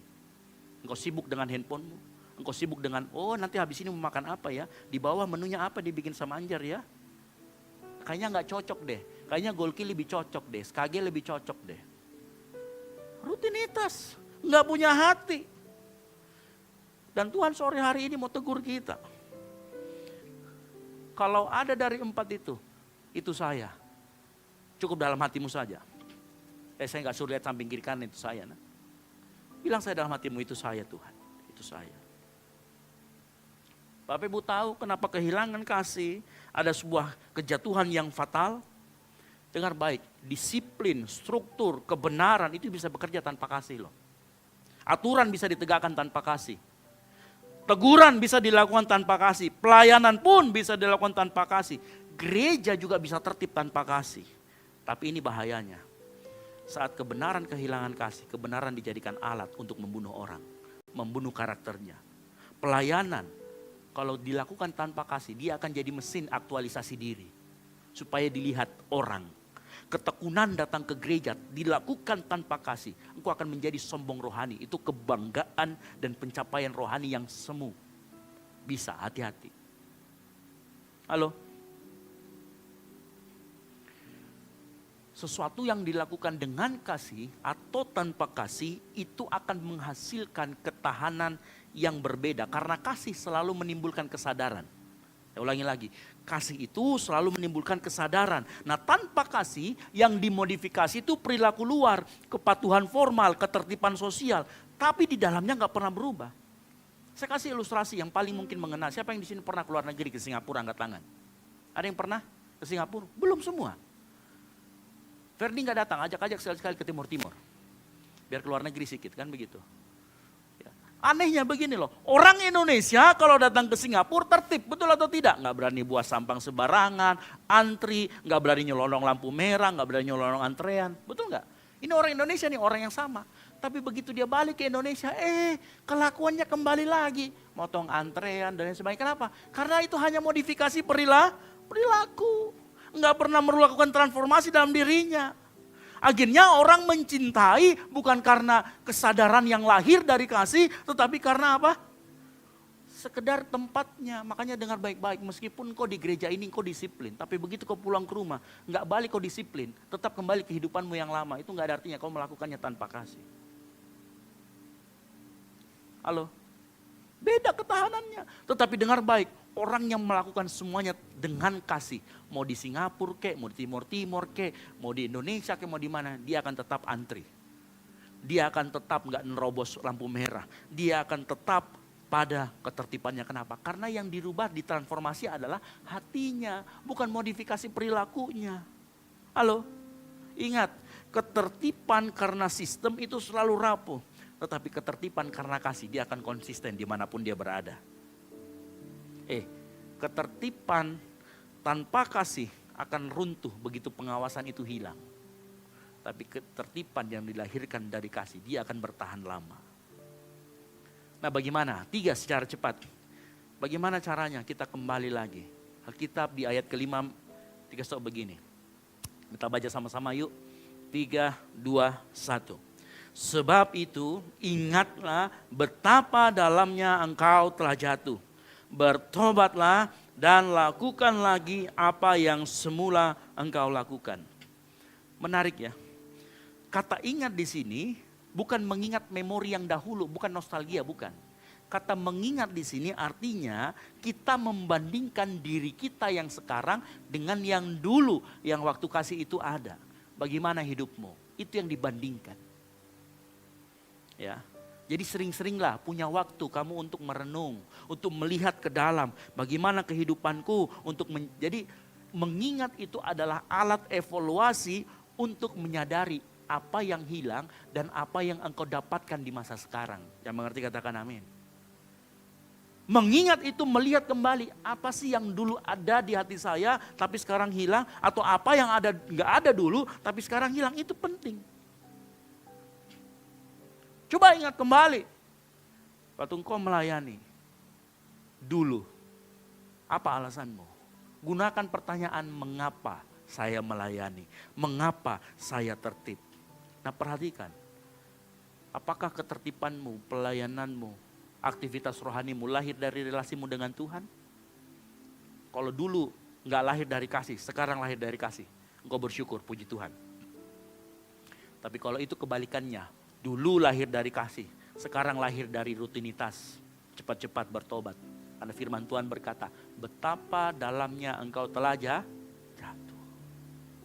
Yang kedua, bertobat.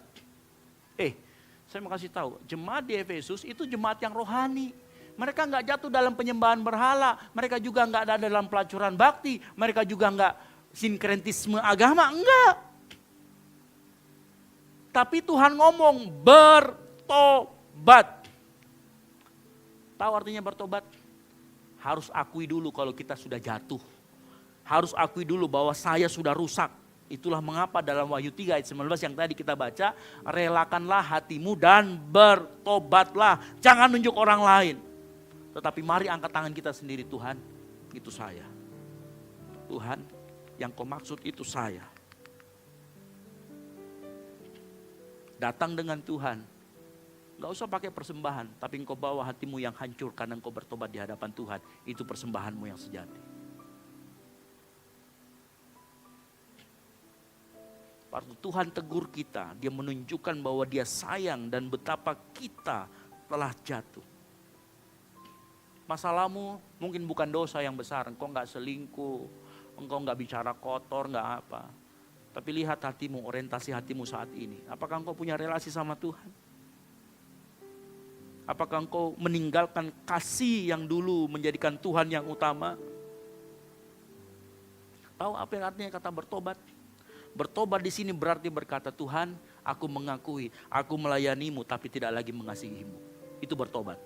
Tuhan, aku mengakui aku sibuk untukmu tapi aku gak pernah bersama dengan engkau. Itu bertobat. Mengakui dulu.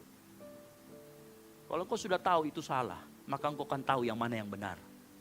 Halo, kalau kamu sudah tahu melayani tanpa kasih itu salah, saatnya engkau bertobat menuju kepada apa yang benar. Yang ketiga, lakukanlah lagi apa yang semula. Artinya apa? Ini bukan supaya kita kemudian lakukanlah lagi itu bukan artinya kita gini, kita ulangi metode yang lama atau kita kembalikan gaya ibadah yang lama atau kita hidupkan kembali. Bukan. Ini bukan masalah program. Lakukan kembali juga bukan artinya stop terus kamu tambah kegiatanmu, bukan. Kata lakukanlah lagi, kegiatanmu tetap sama, tapi yang engkau lakukan, ketaatanmu, pelayananmu itu lahir dari relasi. Yang mengerti katakan amin. Tuhan mau kita lakukan segala ketaatan kita, pelayanan kita dengan sumber yang benar, yaitu kasih relasimu dengan Tuhan. Itu artinya lakukan lagi. Kegiatannya boleh sama, engkau tetap boleh main drum, engkau tetap boleh main keyboard di gereja, engkau boleh melakukan segala aktivitasmu, tapi hatimu sudah berubah. Hatimu kau lakukan untuk Tuhan. Hatimu terus mengarah kepada Tuhan, engkau punya relasi yang intim dengan Dia. Itu dia maksudnya, lakukanlah lagi yang semula. Bukan tambah kegiatan, bukan juga berhenti dari kegiatan, bukan. Tetap lakukan, tapi dengan arah hati yang benar, yang mengerti katakan amin. 3 hal ini, ingatlah, bertobatlah, lakukanlah lagi. Lakukan ini setiap hari. Karena pertobatan itu setiap hari. Kenapa pertobat setiap hari? Karena iblis juga setiap hari datang mencobai. Halo? Belum lagi di kedagingan kita. Makanya kita harus bertobat juga setiap hari. Lakukan 3 langkah ini. Halo? Pemain musik saya panggil maju ke depan. Dengar baik. Terakhir. Kasih yang semula bukan soal seberapa banyak kita melakukan untuk Tuhan. Tapi seberapa dalam kita hidup bersama Tuhan. Itulah relasi. Yang setuju katakan amin. Yang mau katakan amin. Yang mau katakan yes. Yang mau bangun kembali dengan relasi dengan Tuhan. Tepuk tangan kemuliaan bagi nama Tuhan. Haleluya. Malam hari ini. Jangan keraskan hatimu waktu kau dengar firman Tuhan ini. Kalau itu engkau bisa ngomong, Tuhan itu saya. Tuhan itu saya Tuhan. Dan malam hari ini dia buka tangannya kembali untuk mau manggil engkau bertobat kembali. Ingat, Tuhan tidak sedang memanggil kita untuk lebih sibuk, lebih keras, atau lebih kelihatan rohani. Tuhan panggil engkau untuk kembali pulang mendekat kepadanya. Karena tadi dia bilang, kalau kau melakukan sesuatu tanpa relasi, sebenarnya engkau jauh, tapi engkau merasa rohani. Ayo kembali, pulang ke kasih yang semula. Saya mau kasih tahu, pelayanan tanpa kasih yang semula itu melelahkan. Pelayanan tanpa ketertiban, tanpa kasih yang melelahkan itu melukai. Tapi kasih yang kembali kepada Kristus akan menghidupkan segala pelayananmu. Akan menghidupkan segala aktivitasmu. Orang akan lihat, wow, hari ini engkau melayani dengan cara yang berbeda. Hari ini engkau melayani dengan aura yang beda dari sebelumnya. Kenapa? Arah hatimu sudah berubah. Tutup Alkitabmu, bangkit berdiri. Selidiki aku, lihat hatiku. Apakah ku sungguh mengasihimu, Yesus, Kau yang Maha Tahu dan menilai hidupku. Tak ada yang tersembunyi bagi. Sama-sama katakan, selidiki aku.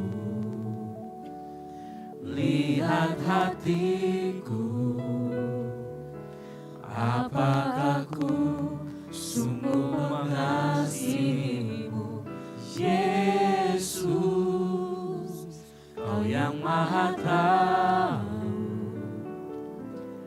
dan menilai hidupku. Tak ada yang tersembunyi bagi. Sama-sama katakan. Telah kulihat kebaikan-Mu yang tak pernah habis di hidupku. Ku berjuang sampai akhirnya Kau dapati aku tetap setia. Malam hari ini, biar Tuhan selidiki hati kita, biar Tuhan audit forensik hati kita, dan biar hati kita dibenarkan kembali. Mari tanyakan pujian ini dengan sungguh-sungguh. Sama-sama katakan. Selidiki aku,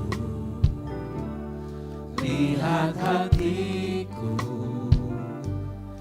Apakah ku sungguh mengasihimu, relasikan Yesus, Kau yang Maha Tahu dan menilai hidupku. Tak ada yang tersembunyi bagi. Selidiki kami Tuhan sekali lagi. Selidiki aku, itu kami Tuhan. Lihat hatiku, apakah ku sungguh mengasihimu, Yesus, Kau yang Maha Tahu dan menilai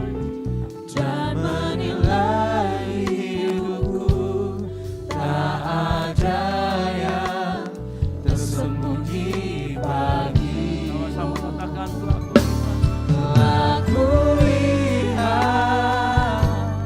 kebaikan-Mu yang tak pernah habis di hidupku. Ku berjuang sampai akhirnya Kau dapati aku tetap setia. Coba kita pahami, waktu Tuhan menciptakan Adam dan Hawa, Dia Tuhan yang suka berelasi. Dia nggak butuh relasi, tapi dia suka berelasi. Makanya dia ciptakan Adam dan Hawa supaya dia bisa berelasi. Tapi dosa merusak relasi itu. Lalu apa yang Tuhan lakukan? Supaya dia bisa berelasi dengan kita kembali. Dia kirim anaknya yang tunggal. Dia kirim firman jadi manusia. Kemudian dia mati di kayu salib. Supaya apa? Pada saat kita mau berelasi dengan Tuhan. Tuhan mau berelasi dengan kita. Darah Kristus yang dicurahkan membungkus kita sehingga kita punya relasi dengan Bapa di surga. Tahu artinya? Sekali lagi, Tuhan gak cari buru-buru rohani. Dia cari orang-orang yang mau jadi anak-anaknya. Yang mau punya relasi hubungan dengan dia. Orang yang punya relasi dengan Tuhan, dia gak akan punya kesempatan untuk bikin dosa. Orang yang punya relasi dengan Tuhan, dia gak takut hukuman akan dosa, tetapi dia takut relasinya dengan Allah rusak. Sama seperti Daud. Makanya dengar baik malam hari ini. Tuhan kita, Tuhan yang suka berelasi. Dan bukti dia mau berelasi kita adalah apa yang ada di tanganmu, ada roti dan anggur. Di mana kita memperingati apa yang Tuhan sudah lakukan dalam kehidupan kita. Dia mengorbankan dirinya jauh sebelum kita layak. Bahkan sebenarnya kita pun sampai kapanpun tidak akan pernah layak. Tahu kenapa dia lakukan? Karena dia mau mencari relasi. Dia mau kita anak-anaknya. Dia mau mengangkat kita menjadi anak-anaknya dan dia mau berrelasi terus. Dan biarkanlah relasi itu mengalir keluar dalam pelayananmu. Relasi itu mengalir keluar dalam bentuk ketaatanmu. Relasi itu keluar dari hatimu sebagai aktivitas-aktivitas rohanimu. Jangan bikin-bikin. Mulai saat ini ayo belajar. Tata kembali relasimu dengan Tuhan. Dan saat firman Tuhan tadi disampaikan, kalau itu engkau ngomong itu aku Tuhan. Jangan keraskan hatimu. Bilang itu aku, relakan hatimu dan bertobatlah. Kau yang rela hati dan mau bertobat, ayo angkat tanganmu bersama-sama dengan saya. Dua tanganmu. Ngomong, telah kulihat kebaikanmu yang tak pernah habis di hidupku. Ku berjuang sampai akhirnya kau dapat. Dengan sungguh-sungguh lebih lagi ku tetap setia. Katakanlah kami lihat Tuhan, telah kulihat kebaikanmu, amin, yang tak pernah habis di hidupku. Ku berjuang sampai akhirnya kau dapati aku tetap setia. Mari lebih lagi dari hatimu, katakanlah kami lihat kebaikanmu. Telah kulihat kebaikanmu, Yesus, yang tak pernah habis di hidupku. Ku berjuang sampai akhirnya kau dapati aku tetap setia. Kita akan masuk dalam perjamuan kudus. Engkau sudah merelakan hatimu. Engkau boleh mengaku di hadapan Tuhan, ngomong sama Tuhan. Karena firman Tuhan berkata, karena hendaklah tiap-tiap orang menguji diri sendiri. Baru sesudah itu ia makan roti dan minum dari cawan itu. Karena barang siapa makan dan minum tanpa mengakui tubuh Tuhan, ia mendatangkan hukuman atas dirinya. Mari relakan hatimu mengaku dosa di hadapan Tuhan. Bilang, Tuhan, aku gak layak. Tapi aku mau bertobat Tuhan. Ampuni segala dosa dan pelanggaran kami Bapa. Dan kami siap Tuhan untuk masuk dalam perjamuan kudus. Layakkan kami semua yang ada di tempat ini, sehingga kami bisa menerima tubuh dan darah Kristus. Dan inilah benar-benar tubuh, inilah benar-benar darah Kristus yang dicurahkan untuk kami semua yang hadir sore hari ini. Siapkan roti di tangan kananmu. Angkat lebih tinggi daripada kepalamu. Dan dengarkan firman Tuhan. Sebab apa yang telah kuteruskan kepadamu telah aku terima dari Tuhan. Yaitu bahwa Tuhan Yesus pada malam waktu ia diserahkan mengambil roti. Dan sesudah itu ia mengucap syukur atasnya. Ia memecah-mecahkannya dan berkata, inilah tubuhku yang diserahkan bagi kamu. Perbuatlah ini menjadi peringatan akan aku. Percayakah kita roti yang ada di tangan kita adalah persekutuan kita dengan tubuh Kristus. Amin. Mari kita makan bersama-sama di dalam nama Tuhan Yesus Kristus.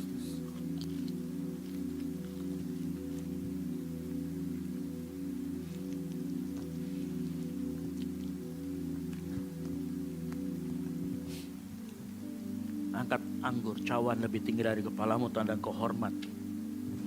Demikian juga yang mengambil cawan sesudah makan lalu berkata, cawan ini adalah perjanjian baru yang dimateraikan oleh darahku.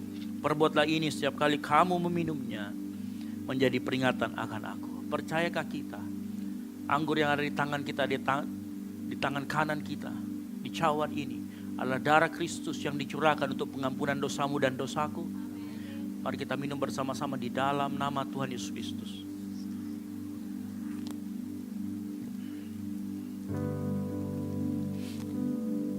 Mari angkat suaramu mengucap syukur.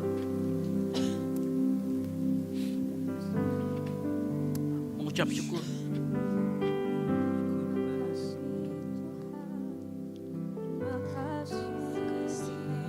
Angkat suaramu.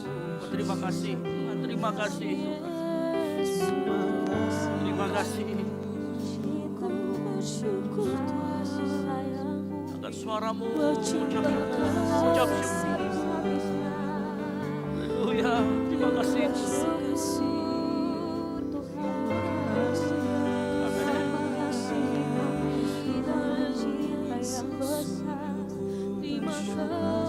Terima kasih Yesusku buat anugerah yang kau beri.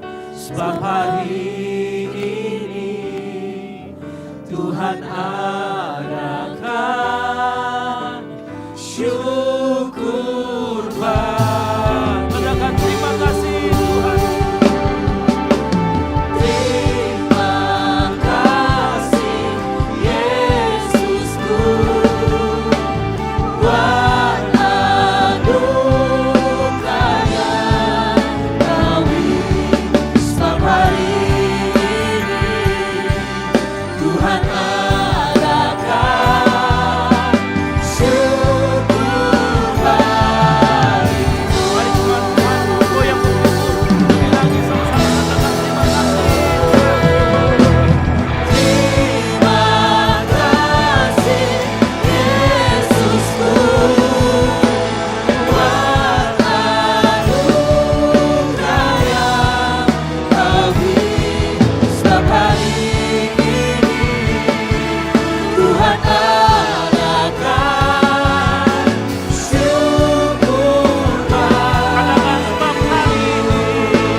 Sore hari ini kami menerima tubuh dan darah Kristus menjadi peringatan apa yang sudah Engkau lakukan di saat kami belum layak menerima itu Tuhan. Dan kami juga mengucap syukur buat firman Tuhan yang sudah disampaikan, menegur kami, membimbing kami, menunjukkan siapa hati kami sebenarnya Tuhan. Ampuni segala dosa dan pelanggaran kami. Hamba-Mu selesai berbicara, tapi firman Tuhan, Roh Kudus akan terus berbicara mengenai firman Tuhan hari ini. Sehingga jemaat-Mu malam hari ini memulai kembali relasi dengan Tuhan. Memulai membangun kembali hubungan dengan Tuhan. Di mana kehidupan mereka akan diubahkan. Transformasi terjadi, perobosan terjadi dalam kehidupan jemaat-Mu. Karena relasi dengan Allah telah dipulihkan. Terima kasih Tuhan Yesus. Ini yang mencari doa kami di dalam nama Tuhan Yesus Kristus yang percaya dan diberkati Tuhan. Sama-sama katakan amin. Kasih tepuk tangan yang meriah buat Tuhan Yesus. Silakan duduk kembali. Puji Tuhan, Bapak Ibu Saudara, saya percaya kita semua diberkati dengan firman Tuhan malam hari ini. Amin. Amin. Tiba saatnya kita akan memberikan persembahan kita. Di depan Bapak Ibu Saudara ada 2 amplop. Amplop yang pertama untuk operasional pastori, amplop yang kedua untuk kas gereja. Dan nanti alur persembahannya akan dijalankan dari sebelah kiri, tengah, dan sebelah kanan saya. Nanti Bapak Ibu Saudara sekalian bisa mengikuti arahan dari para aser. Nah, untuk itu mari kita angkat amplop persembahan kita. Mari kita sekali lagi kita berdoa. Bapa yang baik, kami mau memberikan persembahan malam hari ini. Kami berdoa kiranya apa yang kami berikan ini berkenan di hadapan Tuhan. Dan dapat kami gunakan dengan bijaksana untuk pelayanan yang ada di gereja ini. Kami berdoa juga buat firman Tuhan yang telah kami dengar. Engkau berkati hamba-Mu, Pastor Ezra yang telah menyampaikan kebenaran firman-Mu bagi kami semua. Terima kasih Bapak yang baik, kami mengucap syukur dan kami mau memberi persembahan ini dengan penuh sukacita di dalam nama Tuhan Yesus. Haleluya. Amin. Selamat memberi, Tuhan Yesus memberkati.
Bapak Ibu yang sudah memberikan persembahan, saya persilakan berdiri.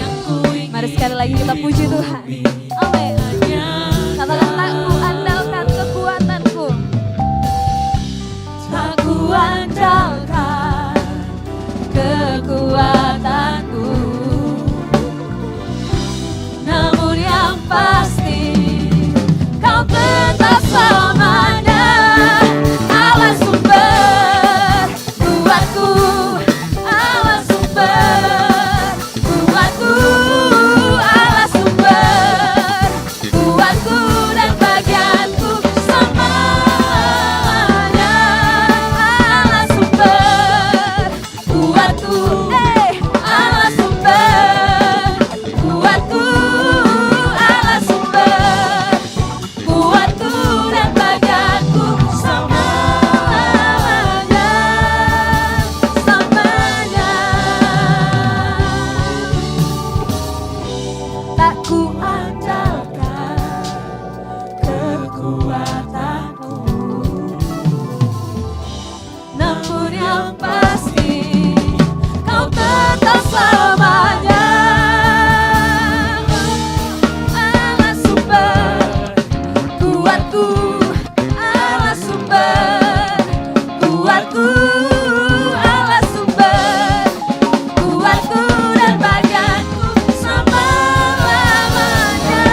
Tuhan kita. Tuhan Yesus memberkati setiap persembahan kita. Silakan duduk kembali Bapak Ibu. Puji Tuhan. Tiba saatnya kita akan mendengarkan pengumuman untuk kegiatan kita selama sepekan. Saya persilakan kepada tim multimedia. Shalom jemaat yang dikasihi Tuhan, berikut beberapa informasi kegiatan GBI Oikumene selama 1 minggu ke depan. Bagi Bapak Ibu Jemaat Tuhan, mari bersekutu dan beribadah bersama pada ibadah Musbah Keluarga yang akan diadakan minggu ini. Berikut informasinya. Guna membangun komunitas yang sehat, GBI Oikumene mengadakan fun sport, olahraga bersama dengan jemaat Tuhan dan kaum muda sekalian. Berikut informasi yang tertera. Doa sarapan pagi bersama akan diadakan pada hari Sabtu pukul 5 pagi bertempat di gereja.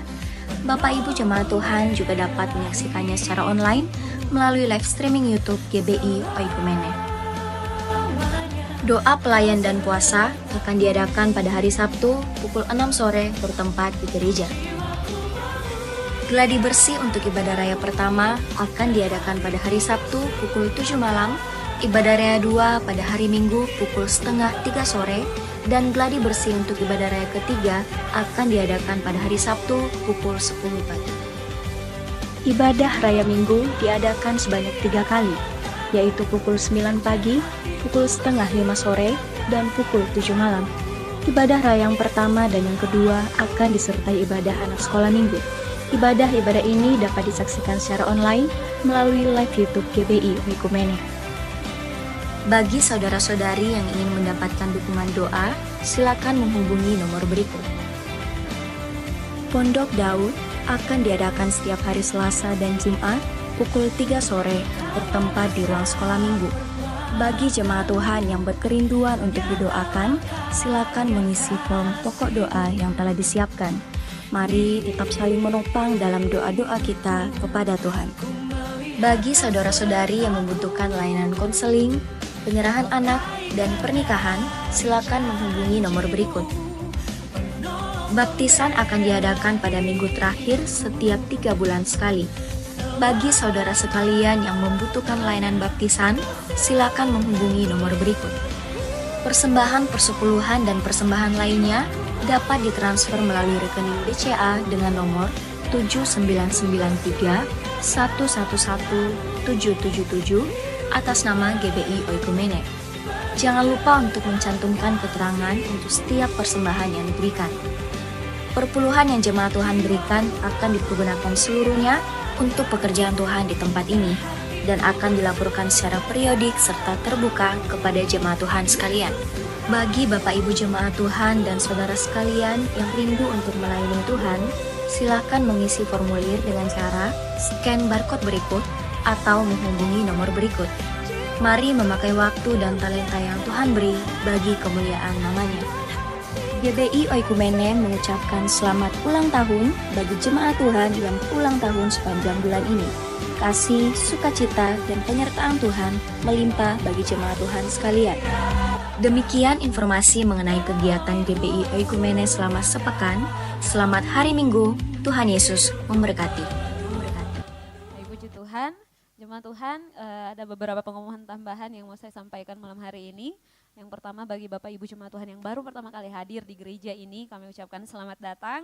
Dan di sebelah kiri dan kanan Bapak Ibu Saudara sekalian ada para aser, mereka membawa lembaran form selamat datang. Jadi Bapak Ibu yang baru pertama kali hadir di gereja ini boleh silakan mengambilnya, mengisinya, dan kemudian nanti kembalikan kepada pelayan aser. Nah di tangan para aser mereka juga membawa form pokok doa. Jadi Bapak Ibu yang punya pergumulan, yang rindu untuk didoakan, bisa mengambil form pokok doanya, diisi kemudian dikembalikan kepada pelayan aser atau kepada Pastor Esra. Dan mungkin Bapak Ibu juga rindu untuk didoakan secara langsung oleh Pastor Esra, bisa juga tinggal sebentar dan didoakan. Pengumuman yang selanjutnya buat kita semua, mulai minggu ini kegiatan gereja kita sudah berjalan kembali. Jadi ada mesbah keluarga minggu ini, ada fun sport dan ada juga saraba. Dan ada geladi-geladi seperti biasanya. Jadi mari kita ikuti kegiatan gereja kita yang sudah terjadwal supaya kita bertumbuh di dalam iman kita kepada Tuhan. Amin. Nah selanjutnya informasi yang penting buat kita, di bulan Maret nanti kita akan merayakan anniversary Goal CC yang ketiga tahun. Mari berikan kemuliaan buat Tuhan kita. Nah untuk itu dari panitia khususnya pencarian dana sudah pasti, karena pasti setiap kegiatan pasti kita butuh dana. Jadi dari tim dana kita melakukan segala pekerjaan upaya untuk menggalang dana kita, dan ada basar, ada basar kaos, ada basar makanan. Nah di bawah ada basar, minggu depan ada basar, jadi Bapak Ibu bisa pesan hari ini kalau misalnya mau order babi kecap, ayam kecap, babi kecap dulu. Nah, babi kecap dan ayam kecap, Bapak Ibu Saudara bisa memesannya di nomor yang ada. Widal geser-geser dulu sedikit. Nah, ada nomor teleponnya di sini. Atau ada juga Tamariska yang berada di belakang, bisa langsung dihubungi untuk pemesanan basar kita. Itu cara kita untuk menopang pelayanan kita, khususnya untuk pelayanan anniversary kita. Nah, kita juga bisa mengorder kaos, jadi ada kaos rebuild gitu ya, yang warna hitam. Ini bisa juga kita pesan, bisa juga kita order, nanti kita akan dapatkan kaos cantik ini, kita bisa mendukung pelayanan kita gitu ya. Nah jemaat Tuhan, para pemuda gereja atau mungkin teman-teman, Bapak Ibu Saudara sekalian yang rindu untuk terlibat dalam pelayanan juga boleh, mau itu menjadi terlibat dalam pelayanannya atau mungkin memberikan bantuan berupa dana juga bisa. Jadi mari kita memberikan apa yang bisa kita berikan untuk pelayanan di tempat ini gitu. Nah, jemaat Tuhan yang mungkin mau terlibat dalam pelayanan bisa menghubungi Kak Agnes. Kak Agnes bisa tolong berdiri? Nah, ada Kak Agnes, ada Kak Muan juga yang mau terlibat dalam perayaan Natal kita, karena masih banyak pos-pos pelayanan yang dibuka untuk kita semua. Untuk anniversary Goal CC maksud saya. Jadi bisa mendaftarkan diri di sana gitu ya. Silakan duduk kembali Kak. Nah, mungkin itu saja informasi buat kita. Ulang tahun Goal CC itu tanggal 5 Februari. Tapi kita melakukan perayaannya itu di tanggal 5 Maret gitu. Ya, selanjutnya bagi jemaat Tuhan yang berhari ulang tahun sepanjang bulan Februari, saya persilakan maju ke depan, akan didoakan dan akan menerima souvenir dari gereja. Ya, jemaat Tuhan yang berulang tahun sepanjang bulan Februari, silakan maju ke depan. Yang namanya Febri ada? Febrianto, laki-laki. Silakan maju ke depan karena ini harus didoakan dan kita akan berikan souvenir yang cantik dari gereja. Jangan malu-malu, maju saja ke depan. Ya, ayo. Yang bulan tahun bulan Februari, silakan maju ke depan. Ada? Masa nggak ada? Nggak mungkin nggak ada ini. Malu-malu mungkin. Ayo. Yang berulang tahun sepanjang bulan Februari. Nah ini yang namanya Tama, jadi pesan basar sama dia.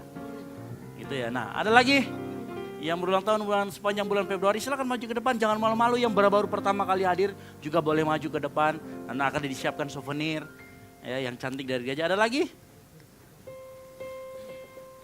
Oh, Virgi juga ya? Oke.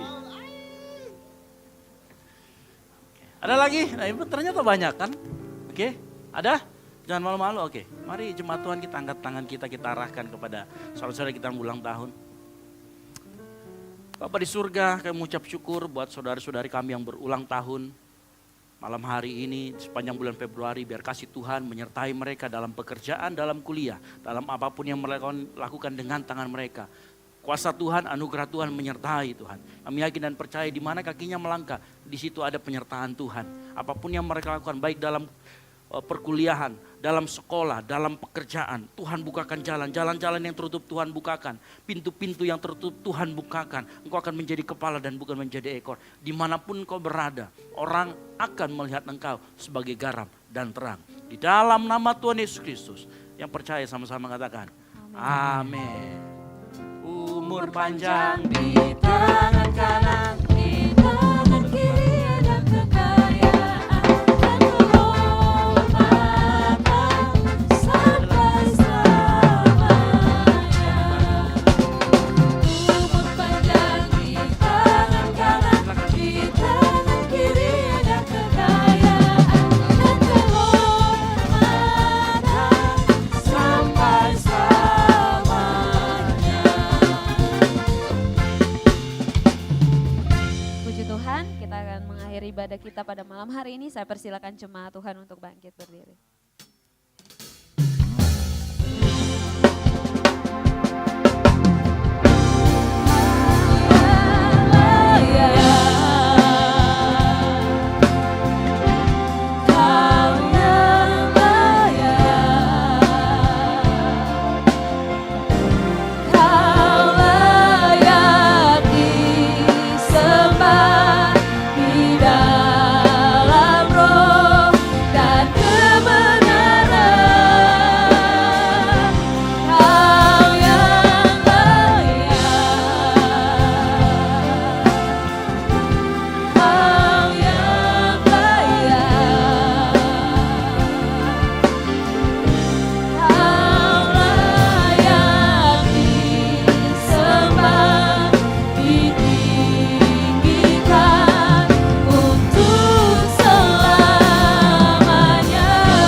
kasih Bapa, Engkaulah yang layak kami tinggikan. Terima kasih Tuhan, terpujilah namamu. Segala pujian hormat kami tujukan kepadamu Tuhan. Terima kasih Bapa, terima kasih Roh Kudus. Buat penyertaan-Mu, ibadah kami dari awal pertengahan hingga akhirnya. Kami boleh menyenangkan hati Tuhan. Kami boleh berbakti kepadamu Tuhan. Tidak ada yang kami bisa balas kecuali kami memuji dan membesarkan namamu. Betapa baiknya Tuhan dalam kehidupan kami. Khususnya sore hari ini Tuhan hadir, Tuhan melawati kami. Terima kasih Bapa, ini adalah waktu yang terbaik bagi kami. Terima kasih Tuhan, terima kasih Roh Kudus. Kami bangga mempunyai Allah seperti Engkau Tuhan. Tiada Allah lain yang kami sembah, hanyalah Engkau Bapa. Terpujilah namamu Tuhan buat lawatanmu. Dari awal hingga akhirnya kami merasakan kebaikan Tuhan. Khususnya Tuhan sudah hadir menegur kami lewat kebenaran firman Tuhan.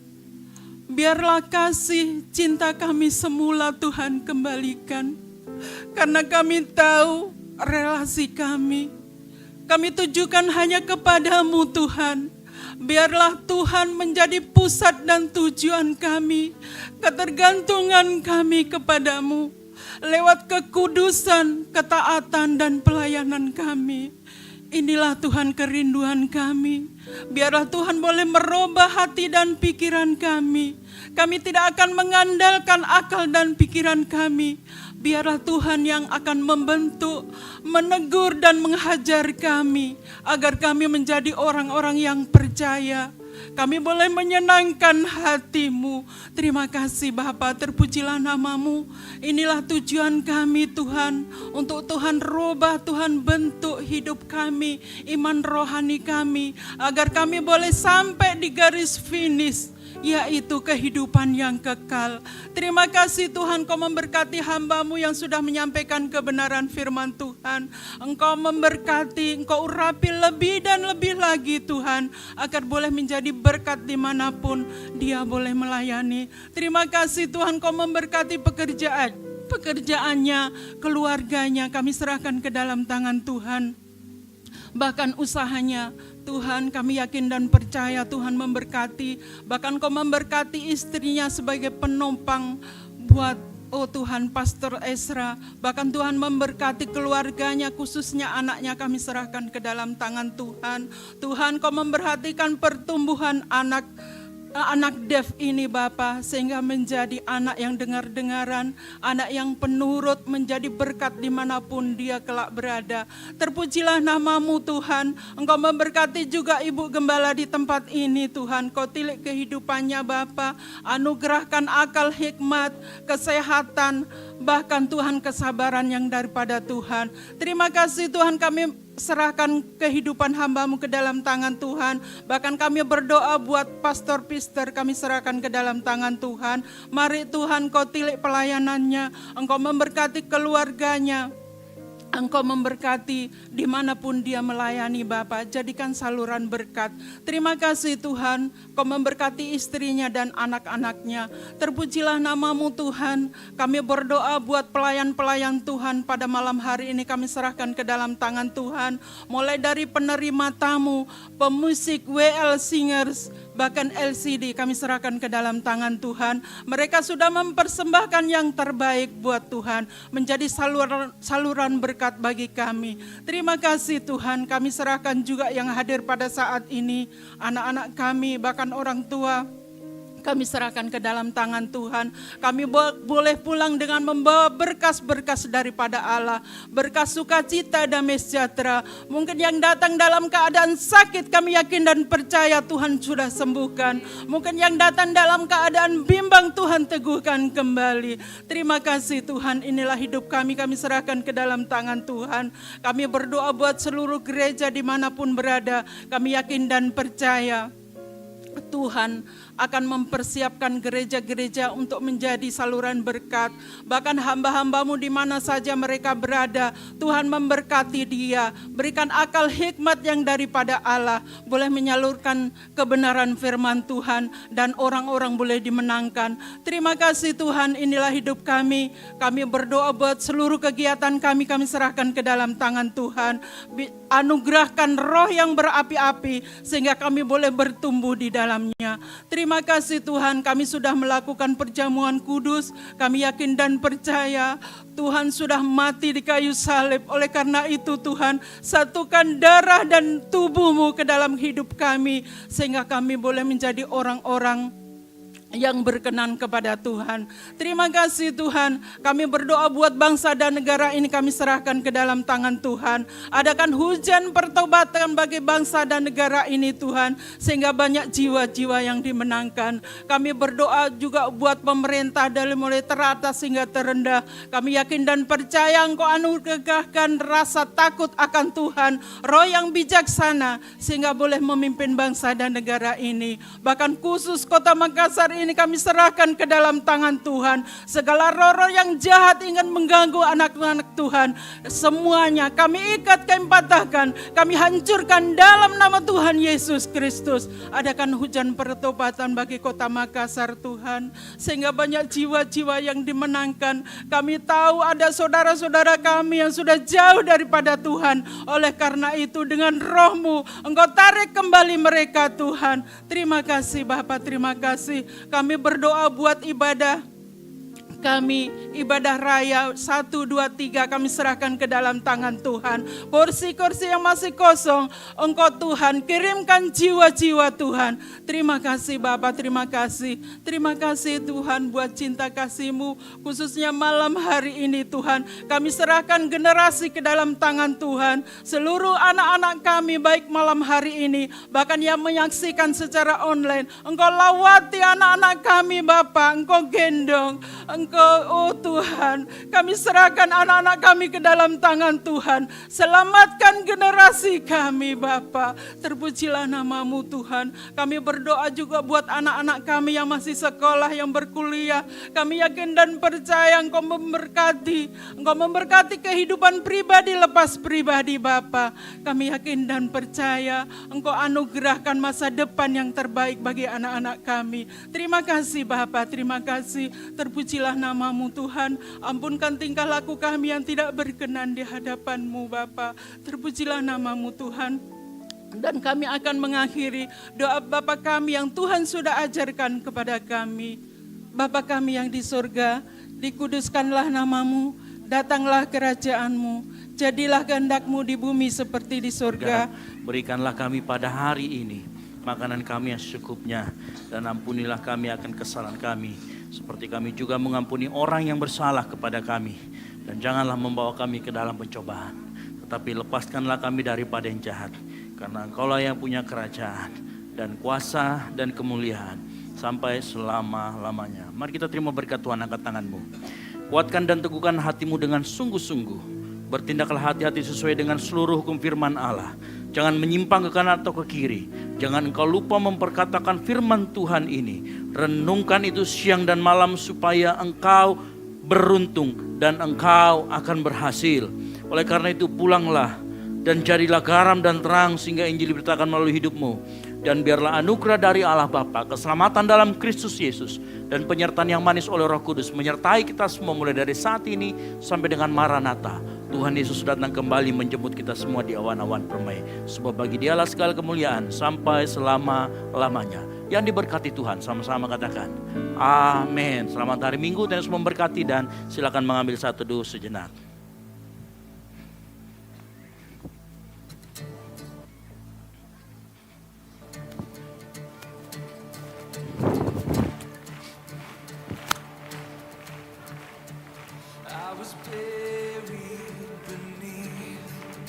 My shame, who could carry that kind of weight? It was my turn